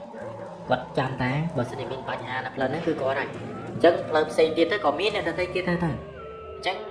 ហើយគាត់ថាមិនមែនត្រឹមតែដឹកតែអ្នកលបួដឹកអីទេគឺសាកសពក៏គាត់ដឹកដែរជួនកាលគាត់ថាពេលដែលគាត់លបួភ្លាមភឹងទៅគាត់ថាទៅដល់គឺស្លាប់បាត់ហើយអញ្ចឹងមុននឹងស្លាប់ហ្នឹងវាថានៅទីហ្នឹងក៏យកឡានយកដាក់ក្នុងឡានបាត់ដែរដើម្បីយកមកដល់ពេទ្យសង្គ្រោះមិនទាន់ប៉ុន្តែជួនកាលក៏ដាច់នៅតាមផ្លូវអីចឹងទៅអញ្ចឹងគាត់ថាឡានរបស់គាត់ហ្នឹងគឺបើយើងនិយាយឲ្យចំហ្មងគាត់ថាខ្លាចគឺពិបាកតិចហ្នឹងព្រោះអ្នកដែលស្លាប់នៅក្នុងឡានរបស់គាត់គឺច្រើនគួរសមដែរព្រោះគ្រោះថ្នាក់ចរាចរណ៍បងប្អូននឹងស្រាប់ហើយបើសិនជារបៀបថាលំមុំទេវាអត់ជាបញ្ហាទេប៉ុន្តែបើលំខ្លាំងមែនតើគាត់ថាគាត់ឡើងលឿនហាត់ជិះបានតែពាក់កណ្ដាលផ្លូវដាច់បាត់ហើយដាច់ទាំងហមបាច់ហើយបងប្អូនអញ្ចឹងគាត់ថាពេលខ្លះគឺគាត់ខ្លាចឡានរបស់គាត់ដែរហើយគាត់បានបញ្ជាក់ដែរថាថ្ងៃមួយគឺគាត់បានទៅវាថាទៅឈរជើងណាគាត់អត់នៅពេទ្យជាប់ទេហើយរបៀបគាត់ឈរជើងក្បែរនឹងផ្លូវដែលគាត់ត្រូវហើយ control ណាវាថាគាត់ចាំតែផ្លូវហ្នឹងណាអញ្ចឹងគាត់ថាពេលហ្នឹងគឺទៅឈប់នៅក្រោមដើមឈើមួយហើយឡានរបស់គាត់ហ្នឹងក៏គាត់សង្ងំគេនៅលើឡានព្រោះគាត់ថាបើសិនជាមានបញ្ហាគាត់ស្ដាប់តែវិទ្យុទេតែមានបញ្ហាពុបគាត់វឹងមែនតើអញ្ចឹងគាត់ថាពេលហ្នឹងក៏គាត់សង្ងំគេនៅក្រោមដើមបើទឹកប្រាំងណាបងប្អូនដើមបើទឹកប្រាំងតែមួយឡានមានតែម្នាក់ឯងទេបងប្អូនម្នាក់ឯងទេគាត់ថាសុំគេម្នាក់ទៀតដែរប៉ុន្តែអត់គេអត់ឲ្យណាគេអត់ឲ្យទេហើយមួយទៀតពេលខ្លះទៅក៏មានពេទ្យនៅនឹងមួយដែរវាថាពេទ្យដែលសង្គ្រោះបឋមណាពេទ្យសង្គ្រោះបឋមប៉ុន្តែយូរបានមានម្ដងអញ្ចឹងទៅតោះតែមានបញ្ហាខ្លាំងបានគាត់ហ្នឹងទៅយកពេទ្យឬក៏អីចឹងទៅជួនកាលហ្នឹងក៏ stand by ជាមួយគាត់ជាប់ទៅប៉ុន្តែដៃហ្នឹងគឺគាត់ថាគាត់តែម្នាក់ឯងទេគាត់តែម្នាក់ឯងណាអញ្ចឹងគាត់ថាពេលម្នាក់ឯងគាត់ក៏សង្ងំគេនៅលើឡានហ្នឹងទៅនៅពេលដែលសង្ងំគេនៅលើឡានគាត់ថាគាត់លឺសំឡេងមនុស្សទៅជែកគ្នាហើយគាត់ថាកន្លែងដែលគាត់ឈរជើងនោះគឺស្ងាត់មែនតើស្ងាត់ទាំងផ្ទះអ្នកភូមិស្ងាត់ទាំងនិយាយមួយម៉ាត់តែគាត់ដាច់ពីគេហ្មងវាថាអ្នកភូមិបើយើងនិយាយមែនតើគាត់ថាពេលដែលម៉ោង 8 9 ហ្នឹងគឺអ្នកភូមិដែលនៅចិត្តហ្នឹងគឺគេសម្រាប់អស់ឲ្យស្ងាត់មានតែឆ្ងាយតែមួយមុខទេដែលវានៅជាមួយនឹងបងប្អូនគាត់ថាពេលហ្នឹងគឺគាត់ថាស្ងាត់មែនតើប៉ុន្តែគាត់ឮសំឡេងជជែកគ្នាហើយការជជែកគាត់ថាដូចជាមិនឆ្ងាយពីឡានរបស់គាត់ប្រហែលទេមិនឆ្ងាយពីឡានរបស់គាត់ប្រហែលទេអញ្ចឹងគាត់ថាពេលហ្នឹងក៏គាត់របៀបថាពុំថាមកសលាវទៅណាអញ្ចឹងគាត់ថាពេលដែលលឺទៅគាត់ក៏ប្រមីប្រងើងាកមកមើលឆ្វេងមើលស្ដាំប៉ុន្តែអត់មានឃើញអីទេ ប៉ុន្តែសម្លេងហ្នឹងនៅតែលឺចូលនឹងតិចរបស់គាត់ណាលឺគេទៅជែកគ្នាមិនដឹងថាគេទៅជែកពីអីទេប៉ុន្តែទៅជែកគ្នាចុះឡើងគាត់ថាពេលហ្នឹងគឺសម្លេងហ្នឹងគាត់ថាអត់ឆ្ងាយពីឡានរបស់គាត់ទេគាត់ក៏ចុះមកមើលនៅពេលដែលចុះមើលឆ្វេងមើលស្ដាំមិនឃើញអីគាត់ថាគាត់មើលទៅអាកន្លែងកតុយឡានដែលកន្លែងដឹកអ្នកជំងឺណានៅពេលដែលគាត់កន្លែងទៅស្រាប់តែឡានគាត់វាបើកភ្លើងមកអាខូចហ្នឹងវាបើកភ្លើងតែអ្នកគាត់មុនហ្នឹងគឺគាត់ចូលសម្រាប់ហ្នឹងគឺគាត់បិទភ្លើងអស់ហើយប៉ុន្តែនៅពេលដែលគាត់ឮសម្លេងហ្នឹងស្រាប់តែគាត់បែរទៅឃើញឡានរបស់គាត់ហ្នឹងបើកភ្លើងខាងក្រោយហ្នឹងហ្នឹងហើយពេលហ្នឹងគាត់ថាគាត់ក៏បើកភ្លើងហើយក៏អឺតមើលណាគេលូអ្នកណាបើកភ្លើងឬក៏គាត់ច្រឡំដៃបើកភ្លើងអញ្ចឹងទៅដល់ពេលគាត់កលេចមើលនៅក្នុងឡានអត់មានឃើញអីទេអញ្ចឹងគាត់ថាគាត់ក៏បិទភ្លើងណាដល់ពេលគាត់បិទភ្លើងគាត់ក៏ចេញមកខាងក្រៅមកមុខឡាននេះអង្គុយឈរនៅមុខឡានបន្តិចគាត់ជួបបរិយណាគាត់ហូបបរិយរបស់គាត់ហ្នឹងក៏ជួបភុយទៅរបៀបថាអង្គុយចាំគេអញ្ចឹងទៅគាត់ក៏ជួបតិចតិចទៅដល់ពេលគាត់ជួបទៅគាត់ថាគាត់ឮសំឡេងគេយំមកសំឡេងយំហ្នឹងគាត់ថាគាត់ផ្ទៀងស្ដាប់មែនតើសំឡេងហ្នឹងវាយំហ្នឹងចេញពីណាមកសំឡេងយំហ្នឹងចេញពីណាគាត់ថាពេលហ្នឹងគាត់មើលឆ្វេងមើលស្ដាំមើលតាមដងផ្លូវហ្នឹងប៉ុន្តែអត់មានឃើញអីទេហើយយូរបងប្អូនមានម៉ូតូមួយវឹងហើយវាពេលដែលគាត់លឺអាសំឡេងយំហ្នឹងបងប្អូនផ្ទះអ្នកស្រុកដែលនៅជិតហ្នឹងគឺគេមានឆ្កែបងប្អូនពេលហ្នឹងគាត់ថាឆ្កែវាលូយកតែម្ដងពេលដែលគាត់លឺអាសំឡេងយំហ្នឹងហើយស្រាប់តែអាសំឡេងឆ្កែលូហ្នឹងក៏វាក៏លួចមកតាមហ្នឹងដែរគាត់នៅលឺអញ្ចឹងគាត់ចាប់ផ្ដើមព្រឺសម្បល់មកទាំងដែលគាត់ហ្នឹងមិនជាអ្នកខ្លាចខ្មោចប្រហែលទេប៉ុន្តែគាត់ថាឆ្កែហ្នឹងវាលូខ្លាំងមែនតែលូឡើងក៏លួចណាវាអត់បាត់ទេអញ្ចឹងគាត់ថាអាសំឡេងយំហ្នឹងក៏ចេះតែបន្តគាត់ហ្នឹងក៏ចេះតែដើរអឺតមើលអឺតឆ្វេងអឺតស្ដាំអត់ឃើញអីគាត់ក៏ដើរមកអង្គុយឡានរបស់គាត់នឹងងាកមកអង្គុយឡានគាត់ថាអាឡានដែលគាត់បិទភ្លើងហ្នឹងគឺវាបើកភ្លើងវិញនៅពេលដែលគាត់ដើរកាន់តិចអាក្រោយឡានហ្នឹងគាត់ថាគាត់ឃើញមនុស្សស្រីម្នាក់កំពុងតែអង្គុយយំលើឡានរបស់គាត់ឃើញហ្នឹងមិនមែនឃើញឲ្យច្បាស់មែនទេព្រោះគាត់ឃើញពីក្រៅទៅទេអញ្ចឹងគាត់ថាគាត់ឃើញនិយាយថាមកកាត់ខាងលើណាឃើញសក់ឃើញអីអញ្ចឹងណាពួកបងប្អូនសង្ស័យហីឡាននេះគេបាត់ឡើងចង់ចិត្តអស់ហើយអញ្ចឹងវាមានតែបាក់នេះបន្តិចតួចសម្រាប់មើលទេគាត់ឃើញអញ្ចឹងគាត់ថាគាត់ក៏មិនហ៊ានទៅបើកអាទ្វារខាងក្រោយហ្នឹងមើលដែរគាត់ឡើងទៅក៏របៀបថាកាប៊ីនរបស់គាត់ហ្នឹងហើយក៏អឺតមើលតាមអាឡានរបស់គាត់ទៅវិញនិយាយថាមើលតាមកកញ្ចក់មើលរបស់គាត់ទៅវិញណាអឺតមើលទៅគាត់ថាពេលគាត់អឺតទៅគឺគាត់ឃើញមនុស្សស្រីម្នាក់កំពុងតែអង្គុយយំនៅលើឡានរបស់គាត់ហើយអ្វីដែលប្លែកមែនទេគាត់ថាមនុស្សស្រីហ្នឹងណារូបរាងហើយនឹងរបៀបថានេះគឺសិតតែឈាមហ្មងឈាមគេប្រឡាក់ជាប់ឡានណាគាត់គិតក្នុងចិត្តមួយប្រហែលជាអ្នកជំងឺហ្នឹងរត់ឡើងចូលឡានរបស់គាត់ហើយគាត់ឃើញអញ្ចឹងគាត់ចុះពីលើអាកាប៊ីនឡានហើយរត់មកខាងក្រោយឡានដើម្បីមើលម្នាក់ស្រីហ្នឹងណាមិនអានដប់យកទៅពេទ្យគាត់ថាពេលហ្នឹងក៏គាត់ហ្នឹងឡើងទៅលើឡាននៅពេលដែលឡើងទៅលើឡានស្រាប់តែបាត់បងប្អូនបាត់អាសលេងហ្នឹងហើយក៏បាត់ម្នាក់ស្រីហ្នឹងហើយទន្ទឹមនឹងហ្នឹងក៏អាភ្លើងនៅក្រោយឡានហ្នឹងក៏វាលុតស្របជាមួយនឹងពេលនឹងគ្នាដែរគាត់នៅឃើញអញ្ចឹងគាត់ក៏បិទទ្វារឡានហើយក៏រត់ចូលមកកាប៊ីនឡានវិញគាត់ថាចង់លេងហើយគាត់គិតអញ្ចឹងលេងហើយគាត់ថាពេលហ្នឹងគឺគាត់ឃើញច្បាស់មែនទេម្នាក់ស្រីហ្នឹងភិនភាគអីហ្នឹងគឺច្បាស់មែនទេគាត់នៅឃើញបែបហ្នឹងគាត់ថាបានមកស្ទុះគាត់លឺសំឡេងហើយគេប្រកាសថានៅផ្លូវរបស់គាត់ហ្នឹងមានគេប៉ះគ្នាឲ្យទៅយកជាបន្ទាន់អីចឹងទៅអញ្ចឹងគាត់ថាលឺបែបហ្នឹងគាត់ថាគាត់អត់ចាំយូរទេគាត់ជន់ឡានទៅយកតែម្ដងដល់ពេលដែលគាត់ទៅដល់គាត់ថាគាត់ឃើញហើយគេប៉ះទៅកិច្ចគ្នាគាត់ថាពេលហ្នឹងគឺអត់ចាប់អារម្មណ៍ឲ្យច្រើនទេថយឡានពឹកលើកតែវាថាធ្លាក់ហើយនេះមកបងធ្លាក់ក្រែមកក្រែពេទ្យយើងហ្នឹងមកបងធ្លាក់ទៅហើយក៏ចាប់ផ្ដើមលើកអ្នកជំងឺគាត់ថាពេលដែលគាត់លើកអ្នកជំងឺហ្នឹងគាត់ថាផ្លាញមែនទេអ្នកជំងឺហ្នឹងគាត់ដូចជាធ្លាប់ស្គាល់ហ្នឹងអ្នកជំងឺរបៀបថាអ្នកគ្រោះថ្នាក់ហ្នឹងដូចជាគាត់ធ្លាប់ស្គាល់អញ្ចឹងដែរហើយនៅពេលដែលគាត់មើលចុះមើលឡើងគាត់ថាដូចជាគាត់ទិញតែឃើញគាត់ក៏អត់ចាប់អារម្មណ៍ដែរគាត់ក៏រុញចូលក្នុងឡានទៅហើយក៏មានសាច់ញាតិគេទៅជាមួយណាហើយអ្នករបួសធ្ងន់មានតែម្នាក់ហ្នឹងទេគាត់ថាមើលទៅគឺខ្ទេចមើលមុខមើលអីអត់យល់ទេប៉ុន្តែមើលកៅអៅមើលអីស្គាល់គាត់ថាពេលហ្នឹងក៏អត់ចាំយូរដែររុញចូលឡានហើយក៏រៀបចំមកនិយាយថាគាត់ចេះពេទ្យទីទួយដែរគាត់ដាក់តាមអ្វីដែលគាត់ឃើញពេទ្យនេះណាហើយក៏ចេញដំណើរទៅហើយគាត់ថាពេលហ្នឹងគឺគាត់បើកលឿនគួរសមដែរវ៉ាមកផ្លែតគាត់ទៅដល់ពេទ្យបាទហ្នឹងហើយដល់ពេលគាត់ទៅដល់ពេទ្យគាត់ក៏ជួយរុញតម្លាក់អ្នកជំងឺទៅអាយសង្គ្រោះបន្ទាន់ណាអញ្ចឹងគាត់ថាពេលគាត់មើលមែនទេគាត់ថាម្នាក់ហ្នឹងដូចជាធ្លាប់ឃើញនៅណាបានមកស្ទុះបានគាត់នឹកឃើញថាម្នាក់ស្រីហ្នឹងដូចជាគាត់ឃើញអង្គុយយំនៅលើឡានគាត់មុនហ្នឹង bạn nào rồi cho ban mà tốt sát ta pe trên người bên ta nè chỉ người phật mặt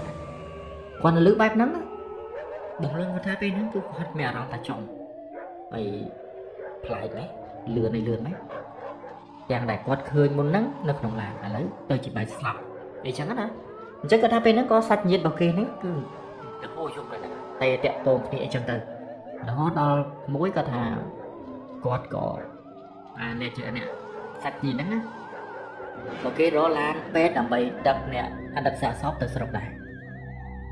hay có thà bên nó cứ miên tay con thì này này tình đế nữa nó bên nó có cụ bên nó có phép ta mình mới đặt cho ta nên tí tơ hãy đặt cho ta sọc tí tơ một cho trà ta lại nghe trớ nè chứ có bông lon nó có chắc đàm điệp tròn để van điệp tròn ấy nó rồi những xa sọp nằm từ hay nè từ cái đó nó cứ miên tay mà nè thì qua thà bên nó cứ miên tay pi nè to thôi thì còn mà nè hay đừng nè cái đó xa sọp mà nè qua thà bên nó nè cái đó xa sọp nó con coi nư cả cái rồi thì bông lon nó cứ quạt bạc làm mà nè ấy nhá nè còn rồi xa sọp cho thấy mà cha anh biết thà sạch nhiên nó còn lang tàn nè hay có tham mưu bên phía cứ chỉ mà đồ say để con cười nó cứ biết sát ba này bàn tay con mưa ở ba thì để sao một nó cứ bạch tích tị ỏi chắc cái ta bên nó có non cái này rồi châu nói có xua thẳng hai lần na tam lần na tới nó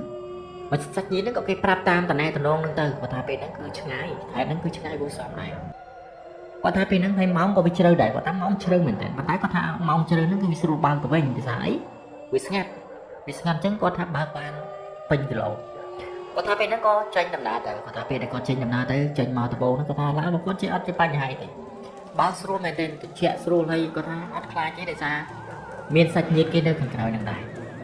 có tháp chi ban mà rồi tốt xét thằng sạch nhiệt để đèn coi nơi thằng cào nó cô còn biết là cô cái bên lan thằng cào còn nó tục nếu bên để cô nhắc bài test có tháp bên nó có con nó ép lan chụp nếu bên để áp lan chụp đấy con số thằng mình cả ai bông sạch nhiên mình nó có to quanh tha bồng nhầm xùm chỉ mỗi đòn này chỉ mỗi bồng mà chắc á bồng lắm còn là lương chết có tha bỏ anh khai men bồng mình nó có tha còn được khai kì bằng thế con mèo đó ta chọn ôn người ta cho để xài bị chắc với nó chia mấy á bồng lắm con này dây mà mắn năng pháp con cả rồi này chỗ có con ơi máu càng cùi càng cào thôi con thấy bồng lắm con tha phải để bồng sạch nhiên nó còn làm bằng cùi càng khối đấy ta càng cùi mà cả bên thì bôi con này con cả lên tới nông lán sẽ ta con khơi mà nè sấy nè ngâm cùi bằng bộ xa xót nó cứ ngâm cùi con thấy nó về để con tự bao thuyền nó càng khối lớn mơ mà xa tiết biết thò mà đài bằng bộ thò mà đá có thấy chồng sắm may bé ấy đưa mua cả dạng mắt dạng nó con ăn cái bên trái còn cái tay chỉ con trập này thì con thấm máu cứ chơi mình tên ấy cái nát này con chơi mình hết ai chơi nơi tam lớn nó cứ lu khăng mình tên hay môi thiết cái thằng láng kia mình sợ ai đặc cái bị ta đặc sao phải chụp tiền bạn thấy thưa mấy mà plan nó cứ chốt rồi bạn thấy chốt còn sạch gì cái có vô đó cái có hao ấy là tam thò mà đa đây rồi bị đặt hao rồi bị hao tại dựng tới tiền bên nhà chẳng đó là bên nhà chẳng tới chứ bằng lòng sạch nhìn nó có nom kia lan thấy có ba bờ to từ tiền tới cô thấy bên con ba bờ to từ tiền tới cứ ba tới cần để vô tới cần ta scat tới ấy cái bom bồn hay lan pet có tha lan pet gì mà chống cứ vinh chẳng ngày ở Thái Lan khác còn đẹp đài cả Thái Lan khác có miền Sài lốt Lan khác có Sài luôn còn Thái Lan bảo con để thở bao tới nè có thằng con là vào tới cứ Sài chắc đâm lù rồi tại đó chôn cá còn là lư sầm lên Lan bảo con đó có vì lù bị một đại lù khăng mà tại lù nó còn lù chết ha có thằng bên nó cứ sẽ đập thôi biết đôi tầng hai ấy mùi chân bằng con tầng hai bộ chẳng chắc con can để chi tới chắc đâm từ đó là chất đồng bon này chất đó tiền mình ở dạ sống nữa vì mình chất đó với ngay cũng xong tiến đây vì ta ban bẹt đá nó còn thế vì ngắt bằng bộ ngắt te là ta ngắt ấy chắc từ ấy sách nhiếp có phải tha bỏ bằng bọn ấy cứ việc ngắt tới dây chẳng được bọt bây giờ tích tê lần là khôi là ấy chắc đó ấy bằng lòng nó có tha cho p để mau đấy rồi còn mau tiền đồng đó ăn khai thế đảm nắng này sách nhiếp nó có tha có mau đảm nắng còn ăn khai thế ở biết là quạt sam yu màu cho chân tới cứ ăn men bánh hay thì chứ có tha bên nó có chơi tại bao và tỏ thấy ngắt maintain có ta ngắt sky còn lu scan có ngắt maintain bàn tay có ta sưu bạc ta chạy sưu bạc maintain sẽ ta quạt bạc tới có tha xử lý cú phi nó cần rồi tục cú vô thằng maintain là maintain cú thằng mà đá nè lấy cú bạc đó ឡងគាត់ក៏ប្រាប់សាច់ញាតិសារសពនឹងថាបងអញអើតមើលខាងក្រោយតិចមើលពីតែមើលអើតមើលតាមប្រហោងខាងក្រោយនឹងតិចមើលបងម្នាក់ហ្នឹងក៏អើតមើលនៅពេលគាត់អើតមើលគាត់ថាអត់មានអីទេធម្មតាបងឡងគាត់ថាចុះសំឡេងដុកហ្នឹងស្អីគេសាច់ញាតិហ្នឹងគាត់ក៏តបវិញថាប្រហែលជាសំឡេងអីក្លុកនៅពេលដែលយើងបើកអីវាប៉ះគ្នាអីទុកចឹងណាហើយបងឡងគាត់លើអញ្ចឹងក៏គាត់គិតថាប្រហែលជាអញ្ចឹងហើយព្រោះគាត់បើកលឿនគូសំដែរណោះអញ្ចឹងគាត់ថាគាត់ក៏បើកទៅទៀតដែរនៅពេលដែលគាត់បើកទៀតស្ថានឡានរបស់គាត់ទេសុកវាអត់ដឹងថាវាមានបញ្ហាអីគេបែរទៅជាអាលុតណាបងអាលុតគឹបអាលុតបងដូចជាអស់សាំងអញ្ចឹងប៉ុន្តែនៅពេលដែលគាត់កលេចទៅមើលសាំងមើលអីគឺអត់មានអីទេបងគឺមានសពគ្រប់ទាំងអស់សាំងក៏មានស្អីក៏មានទាំងអស់គាត់ថាប៉ុន្តែវាអាលុតចូលតែម្ដងវាអត់ដឹងថាវាខូចអីគាត់ថាពេលហ្នឹងក៏ពីអ្នកសាច់ញាតិហ្នឹងក៏ចុះមកឆែកឡានរបៀបថាឲ្យគាត់ប្រចាំង7មកគាត់បងឡងហ្នឹងគាត់ចេះតែខ្វេះចុះខ្វេះឡើងដល់ហើយគាត់ក៏មិនជាអ្នកជំនាញឡានប្រហែលដែរអាគ្រឿងឡានហ្នឹងអញ្ចឹងគាត់ថាគាត់ក៏ចេះតែឆ្កឹះទៅកាឡូថាអាចឆ្កឹះចំទៅវា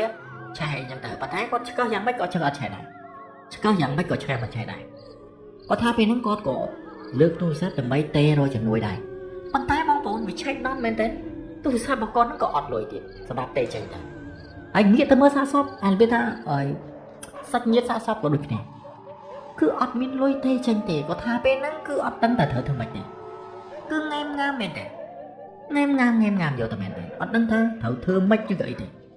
គាត់ថាពេលហ្នឹងមានតែអង្គុយចាំមើលឡានគេមកហើយបក់ដៃហៅគេឲ្យជួយតែប៉ុណ្្នឹងឯងប៉ុន្តែគាត់ចាំពី1ម៉ោងហើយវាចាំពី1ពេលទៅ1ពេលវាអត់មានឃើញឡានណាជីកកាត់នឹងសោះគឺមានតែគាត់មួយទេស្ងាត់យកតែមែនទេប៉ុន្តែគាត់អត់ផ្លែកទេដោយសារផ្លូវហ្នឹងគឺវាជោគជ្រៅទេបងប្អូនអញ្ចឹងគាត់គិតថាបើអត់មានឡានគឺជារឿងធម្មតាទេព្រោះវាជោគកាន់តែជ្រៅខ្លាំងណាស់ហើយអញ្ចឹងគ្មានឡានណាគេទៅបើកទៅយកទេណាអញ្ចឹងគាត់ថាពេលហ្នឹងក៏ចេះតែស្ងប់ទៅហើយក៏អង្គុយទៅជែកគ្នាលេងអញ្ចឹងទៅនៅពេលហ្នឹងបងឡងក៏លេងឆ្វេងក៏លេងស្ដាប់គាត់ក៏ឃើញភ្លើងមួយដែលភ្លើងហ្នឹងមាននៅចង្អាយពីឡានរបស់គាត់រៀងគួរសមដែរវាអាចខ្ទង់ថាដី50ម៉ែត្រដែរណាគាត់ថាដំបងគាត់មើលអត់ឃើញភ្លើងហ្នឹងទេប៉ុន្តែនៅពេលដែលគាត់ពិនិត្យយូរបានឃើញភ្លើងហ្នឹងវាលេចចេញមកដឹងតាមមកតាណាទេគាត់ឃើញអញ្ចឹងបងឡុងនេះក៏គាត់ប្រាប់ទៅសាច់ញាតិសាកសពនេះថាបងឯងទៅចាំឡានហ្នឹងណាខ្ញុំទៅកន្លែងហ្នឹងតិចទៅកន្លែងភ្លើងហ្នឹងតិចហើយបងប្រុសម្នាក់ហ្នឹងក៏គាត់តបវិញថាណែបងពេលដែលយើងអង្គុយមកសន្ទុះមិញអត់មានភ្លើងមានអីទេហើយឥឡូវចេញភ្លើងមកពីណាមិនបាច់ទៅទេបងហីបងឡុងគាត់តបទៅបងសាច់ញាតិហ្នឹងវិញថាបងឯងខ្លាចមែនសាច់ញាតិគាត់ថតវិញថាខ្ញុំអត់ខ្លាចទេប៉ុន្តែខ្ញុំជិះតាមផ្លូវហ្នឹងយកហើយអត់មានផ្ទះអត់មានអីទាំងអស់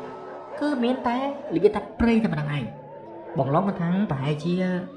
ទៅតែមកឬក៏អីចឹងណាបងឯងជិះរកដំមកមិនឃើញប៉ុន្តែប្រហែលជាអាចទៅមកឬអីចឹងគាត់នៅលើបែបហ្នឹងសាច់ញាតិសាកសពហ្នឹងក៏គេថាហ្នឹងហើយបងឯងទៅក៏បានដែរហើយលោកមានជំនួយមានទូរស័ព្ទតាក់ទងទៅខាងក្រៅអីចឹងទៅគាត់ថាពេលហ្នឹងក៏បងឡុងគាត់ដើរទៅនៅពេលដែលគាត់ដើរទៅបងប្រុសដែលគាត់នៅចាំឡានគាត់ថាអានេះគាត់ប្រាប់បងឡុងណាគាត់ថាគាត់ឃើញបងឡុងដើរទៅប៉ុន្តែគាត់មើលទៅអាខាងមុខដែលគាត់បងឡុងគាត់ប្រាប់ថាមានភ្លើងហ្នឹងវាអត់មានឃើញទេអត់មានឃើញអីទេគឺឃើញតែបងឡុងមួយទេដែលប្រចាំងអាទូរស័ព្ទនេះដើរទៅតែម្នាក់ឯងទេបានមកស្ទោគាត់ក៏លេចទៅមើលបងឡុងអានេះគាត់ប្រាប់បងឡុងណាគាត់ថាពេលហ្នឹងគឺគាត់ឃើញបងឡុងហ្នឹងគឺឈរនិយាយម្នាក់ឯងមែននេះឥឡូវខ្ញុំនិយាយថាពេលដែលបងឡុងដើរទៅវិញបងឡុងគាត់ដើរទៅនៅពេលដែលគាត់ដើរទៅគាត់ថាដើរទៅអាភ្លើងដែលគាត់ឃើញហ្នឹងវាចាំមកឆ្ងាយទេវាថាដើរចិត្តដល់ភ្លើងហ្នឹងឆ្ងាយតិចដើរចិត្តដល់ភ្លើងហ្នឹងឆ្ងាយតិចស្រាប់តែបានមកស្ទូគាត់ដើរទៅដល់ប៉ុន្តែដល់ហ្នឹងមិនមែនដល់ពឹកទេគឺគាត់ត្រូវដើរចុះទៅទៀតដោយសារភ្លើងហ្នឹងវានៅខាងក្នុងហ្នឹងអញ្ចឹងគាត់ថាពេលហ្នឹងគាត់ក៏ដើរចូលទៅព្រោះគាត់ចង់បានជំនួយគាត់ក៏ដើរទៅរកភ្លើងហ្នឹងដែរគាត់ឃើញគាត់ដើរចូលទៅហ្មងគាត់ថាពេលហ្នឹងគឺព្រៃចាក់ស្រីដែរតែគាត់ព្យាយាមដើរទៅគាត់ថាពេលដែលគាត់ដើរទៅដល់អ្វីដែលគាត់ឃើញគឺភ្លើងហើយនឹងផ្ទះមួយប៉ុន្តែផ្ទះហ្នឹងវាមិនមែនជាផ្ទះតែធំស្កឹមស្កៃទេគឺជារបៀបផ្ទះតូមចាំចកាឬក៏ផ្ទះដែលគេស្នាក់ឬក៏ផ្ទះប្រជាជនក៏អត់ដឹងទេប៉ុន្តែផ្ទះហ្នឹងគឺអត់ធំប្រហែលទេគាត់ថាពេលហ្នឹងគាត់ទៅដល់ហ្នឹងគាត់ក៏ស្រែកសួរណាបងមានអ្នកណានៅអត់បងស្រែកសួរយ៉ាងណាក៏អត់មានអ្នកណាចេញដែរពេលហ្នឹងបងឡុងគាត់រៀបដើរចេញមកវិញស្រាប់តែមានអូនប្រុសម្នាក់លេចចេញមកអត់ដឹងតែចេញពីណាទេមួយអីរ៉ូណាអញ្ចឹងមួយអីរ៉ូណា បងឡុងក៏តបវិញថាអ៊ំខ្ញុំរងព្រោះឡានខ្ញុំវាខូចអីចឹងទៅអ៊ំមានទូរស័ព្ទអត់ខ្ញុំចង់ខ្ចីទូរស័ព្ទអ៊ំទេទៅតាក់ទងគ្នាខ្ញុំបន្តិចអ៊ំព្រមអ្នកហ្នឹងក៏តបវិញថាអ៊ំមិនដែរស្គាល់ទូរស័ព្ទទេអត់ដឹងថាទូរស័ព្ទវាយ៉ាងម៉េចទេហើយបងឡុងគាត់មកគិតមួយទៀតតែគាត់គិតថាអូវាត្រឹមត្រូវហើយព្រោះអីគាត់នៅក្នុងព្រៃបែរជាគាត់អត់អាចស្គាល់ទូរស័ព្ទអីចឹងទៅគាត់ថាពេលហ្នឹងក៏គាត់នឹងសួរថាចុះឥឡូវអ៊ំមានហើយទឹកមានអីចឹងណាព្រោះគាត់ថាពេលហ្នឹងផ្លានរបស់គាត់មានទឹកអីដែរហើយអ៊ំព្រមម្នាក់គាត់ថាគាត់អត់មានទេនិយាយមួយម៉ាត់ថាស្អីក៏អត់មានដែរអ៊ំព្រមម្នាក់ណាបងឡុងឮបែបហ្នឹងគាត់ក៏ដើរចេញមកវិញនៅពេលដែលគាត់ដើរចេញមកវិញគាត់ដើរចេញបានប្រហែលជា5ចង្ហៀនអាភ្លើងដែលគាត់ឃើញពីក្រោយខ្នងមិញហ្នឹងវាប្រហែលទៅជាអាលុតឈឹបគាត់ដើរចេញផុតប្រហែលជា5ចង្ហៀនអាលុតឈឹបងឹតស្លុបបងអាងឹតស្លុបនៅពេលដែលងឹតគាត់ថាពេលហ្នឹងគាត់បាញ់ភ្លើងទៅមើលនៅពេលបាញ់ភ្លើងទៅមើលគាត់ថាគាត់ឃើញអង្គព្រឹសម្នាក់ហ្នឹងឈរសម្លក់គាត់ឈរសម្លក់គាត់ថាពេលគាត់ឃើញអញ្ចឹងបងឡុងក៏គាត់គាត់ជាស្រីក៏គាត់គិតក្នុងចិត្តមួយថាចង់អ៊ំព្រមម្នាក់ហ្នឹងបន់ឲ្យឯងចេញមែនបានគាត់តែចេញដើរចេញបានតែ5ចង្ហៀនសោះបិទភ្លើងហើយ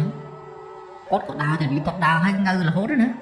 នៅពេលដែលដើរងើគាត់ថាដើរងើផងគាត់ងាកផងដើរងើផងគាត់ងាកផងស្រាប់តែគាត់ឡៃទៅងាកចុះខ្លាំងឡើងក្រោយអត់វាថាមកខាងក្រោយខ្នងគាត់ហ្នឹងមកមើលអាតូបហ្នឹងគាត់ថាពេលហ្នឹងក៏គាត់ដើរមកវាថាឡើងមកអាផ្លូវជាតិទេនៅពេលដែលឡើងផ្លូវជាតិគាត់អត់បានមើលខាងមុខទេគឺគាត់ដើរមកនៅពេលដែលដើរមកពុកទៅគាត់ថាវាទុលមុខហើយអ្វីដែលទុលមុខហ្នឹងបងប្អូនគឺគាត់ទុលមុខជាមួយនឹងអ៊ំប្រុសម្នាក់ដែលនៅអាខ្ទមនៅក្រួយហ្នឹងមកគឺទុលមុខយកតែម្ដងគាត់នៅពេលហ្នឹងគាត់ថាទុលមុខពុកគាត់ភ្ញាក់ខ្លួនព្រឺទៅដល់ភ្ញាក់ខ្លួនគាត់ក៏កលេចទៅមើលនៅពេលដែលកលេចមើលគឺអ៊ំប្រុសម្នាក់ដែលជាម្ចាស់តូបនៅខាងក្រោយហ្នឹងគាត់ឃើញអញ្ចឹងបងឡុងគាត់កលេចទៅមើលអាតូបហ្នឹងវិញនៅពេលដែលគាត់កលេចទៅមើលតូបវិញគាត់ថាអត់មានឃើញទេព្រោះវាល្ងិតគាត់អត់មានឃើញអីទេងាកមកឃើញអ៊ំប្រុសហ្នឹងបងឡុងគាត់សួរថាអីអ៊ំដើរលឿនម៉េចខ្ញុំដើរពីផ្ទះអ៊ំមកនេះឆ្ងាយដែរទៅនេះទៅនោះអ៊ំមិនក៏ដើរលឿនម៉េចអ៊ំអត់និយាយស្ដីអីទាំងអស់ហើយគាត់សើចតែសើចបកគាត់ហ្នឹងរបៀបតែស្មើរបៀបថាអញញឹមតិចហើយមុខស្មើបងអញញឹមតិចមុខស្មើបងឡុងគាត់ឃើញអញ្ចឹងគាត់ថាគាត់ឃើញបែបហ្នឹងក៏គាត់ខ្លាចដែរក៏គាត់ព្រឺសម្បល់ដែរប៉ុន្តែគាត់ថាពេលដែលគាត់ងាកមកមើលសាច់ញាតិសាសពនេះគាត់ថាឡានរបស់គាត់វាខូចមែនប៉ុន្តែអាភ្លើងជាងរបស់គាត់មានខូចដែរបងវាភ្លឺពេលដែលគាត់កលេចមកមើលឡានណាគាត់ឃើញសាច់ញាតិសាសពកំពុងតែអង្គុយជាមួយអ្នកណាម្នាក់គាត់ដឹងដែរគាត់ណាឃើញបែបនេះបងឡុងគិតដល់ចិត្តថាហីបងនេះហៅគ្នាបានហើយអត់មានទេរកឯងសោះអត់មានសេចហៅឯងសោះអញ្ចឹងគាត់ថាពេលហ្នឹងក៏គាត់ដើរសុំលីអ៊ំព្រមម្នាក់ហ្នឹងដើរមកឡានវិញហើយនៅពេលដែលដើរនេះអ៊ំព្រមម្នាក់រៀបដើរចេញណាអ៊ំព្រមម្នាក់ហ្នឹងក៏សួរហើយឡានឯងវាកើតអីសួរបងឡុងណាបងឡុងក៏តបវិញថាហើយឡានខ្ញុំអត់ដឹងថាវាខូចអីវាខូចអីទេគឺវាលុតយកតែម្ដងហ្នឹងអ៊ំព្រមម្នាក់ហ្នឹងក៏គាត់តបហើយក៏សើចមានតែស្អីទេហ៎មានអីដាក់ឲ្យតែបន្តិចទៅវាទៅវិញបានណាវាទៅបានណាគាត់និយាយបែបហ្នឹងណាគាត់ថាបើមានអីតែបន្តិចដាក់អង្គទៅវា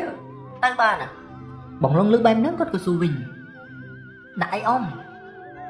ព្រមម្នាក់ហ្នឹងក៏គាត់សើចដាក់ស្អីមានចេញដាក់ចេញមកស្ដាប់អីចឹងទៅឬក៏អីចឹងទៅអារបៀបតែនិយាយលៀមបន្លាយតែអត់នេះទេអត់និយាយមួយម៉ាត់ថាវាអត់ចំនិយាយរបៀបកលេងកលឹមអញ្ចឹងណាបងឡុងគាត់លឺអញ្ចឹងគាត់ក៏អត់ដឹងថាត្រូវការអីឬក៏អីដែរគាត់ក៏សើចអញ្ចឹងទៅគាត់ថាវាមិនដាក់ណាដាក់ចេញមកស្និតវាឆេះវិញណាព្រោះឡានវាលុតហើយវាមិនអាចតែគាត់ដាក់ចេញមកស្និតវាឆេះវិញទេអញ្ចឹងគាត់ថាពេលហ្នឹងក៏អ៊ំព្រមម្នាក់ហ្នឹងគាត់និយាយហើយបងឡុងហ្នឹងគាត់ថាអត់អីអ៊ំខ្ញុំទៅមើលឡានខ្ញុំតិចអញ្ចឹងគាត់ក៏ដើរចេញទៅនៅពេលគាត់ដើរចេញគាត់ចេះតែកលេចមើលខាងក្រោយដែរប៉ុន្តែនៅពេលដែលគាត់កលេចខ្វាច់ទៅអ៊ំព្រមម្នាក់ដែលសន្ទនាមួយគាត់មិញហ្នឹងវាបែរទៅជាបាត់មួយផ្លែហ្នឹងបងបាត់មួយផ្លែហ្នឹងគាត់ឆែកមើលឆ្វេងមើលស្ដាំអត់មានឃើញអីទាំងអស់គាត់ក៏ដើរសម្ដៅមកប៉ុន្តែនៅពេលដែលគាត់ដើរសម្ដៅមកគាត់ថាគាត់ឃើញសាច់ញាតិនេះកំពុងតែអង្គុយពីរអ្នកណាអត់ដឹងទេប៉ុន្តែភិនភាគដែលអង្គុយចិត្តហ្នឹងវាដូចជាមនុស្សស្រីម្នាក់ដែលកំពុងតែអង្គុយទៅជែកគ្នាជាមួយនឹងសាច់ញាតិសាសពគាត់ថាពេលហ្នឹងក៏គាត់ចេះតែដើរបន្តិចរហូតដើរទៅដល់នៅពេលដើរចិត្តដល់មិនមែនថាទៅដល់ទេចិត្តដល់គាត់ក៏និយាយជាមួយនឹងសាច់ញាតិសាសពតាបងហើយបងឯងថាគេបាន mau hỏi bọn ai miền hào cho mình biết sao sạch nhiệt xa xóm con có mơ một bóng lóng nói con cô thà hào nào nhong miền ban hàn là kìa bóng lóng có to bình thà chứ mình đã xây này nông quê chất bọn ai nâng nà chi mình đã xây nè bánh tháng mình đã xây nắng á bóng lóng con vậy đây còn thà mình đã xây nắng cứ hot vậy sẽ đây thế té tầm lẹ sọ bằng một chật có thà bên nắng cứ con phải ta nơi quê chất bọn ai nữa còn đang quê chất bọn ai clip sạch nhiệt xa xóm rất mà bóng lóng clip nó bây giờ rất báo bóng lóng con mưa thôi cái lại nè nó bây giờ mưa cái lại nữa cứ khơi mình đã xây nắng nó quỳ đằng này bánh tháng xanh nhiệt xa xóm á cái ớt mình khơi vậy thì bây giờ bóng lóng phép tới cái lại ní xanh nhiệt xa xóm mưa dần bắt mưa đằng này thà ớt khơi vậy thì bóng nhưng mưa đây khơi vậy thì bánh tháng nó bây giờ bóng lóng con mưa vui chập đam chập vào đám bia tha sạch nhiệt nước ớt mình khơi nhảy còn làm lưới bạch nó con mẹ rong thật đôi chia rồi đại con ăn mưa mẹ năng khơi té sạch nhiệt xa xóm ớt khơi chẳng có thao trồng tích còn là tích con sẽ cây tầm mơ mình đã xây năng mà mình thấy nếu bây giờ con sẽ cây mơ mình đã xây năng mình thấy đó con tha con có đào viên mình đã xây năng đã bay tới khỏi làn nếu bây giờ con viên đó khỏi làn sạch nhiệt xa xóm còn nơi đặt đa bị coi con đây con tha bên nó có đa cả lại khỏi làn hết con có bờ cụt làn ấy là mơ rồi xa xóm này nếu bây giờ bơ khoách má bong bộ này có tha xa xóm nó cứ nơi nâng đá bánh thái mình nè xây thì con khơi nâng mốc nó hay nâng cả ao mình nè xây để slap nó vì đôi khi men thành còn vẫn chất còn bật vì hết con đào mà một mình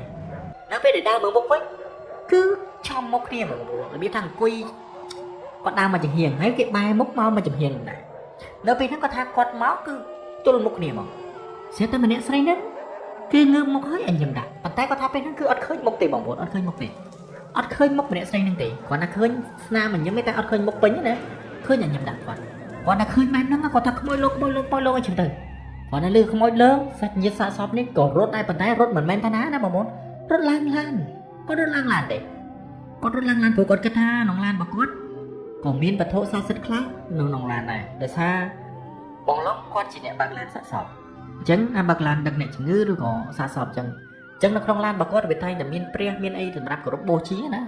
chắc một con rốt lan này nè thấy phong rốt lan này còn thay nó bây giờ con cả lấy tầm mơ cả lấy mình đã xây nâng coi vết cực bạt này bắt chừng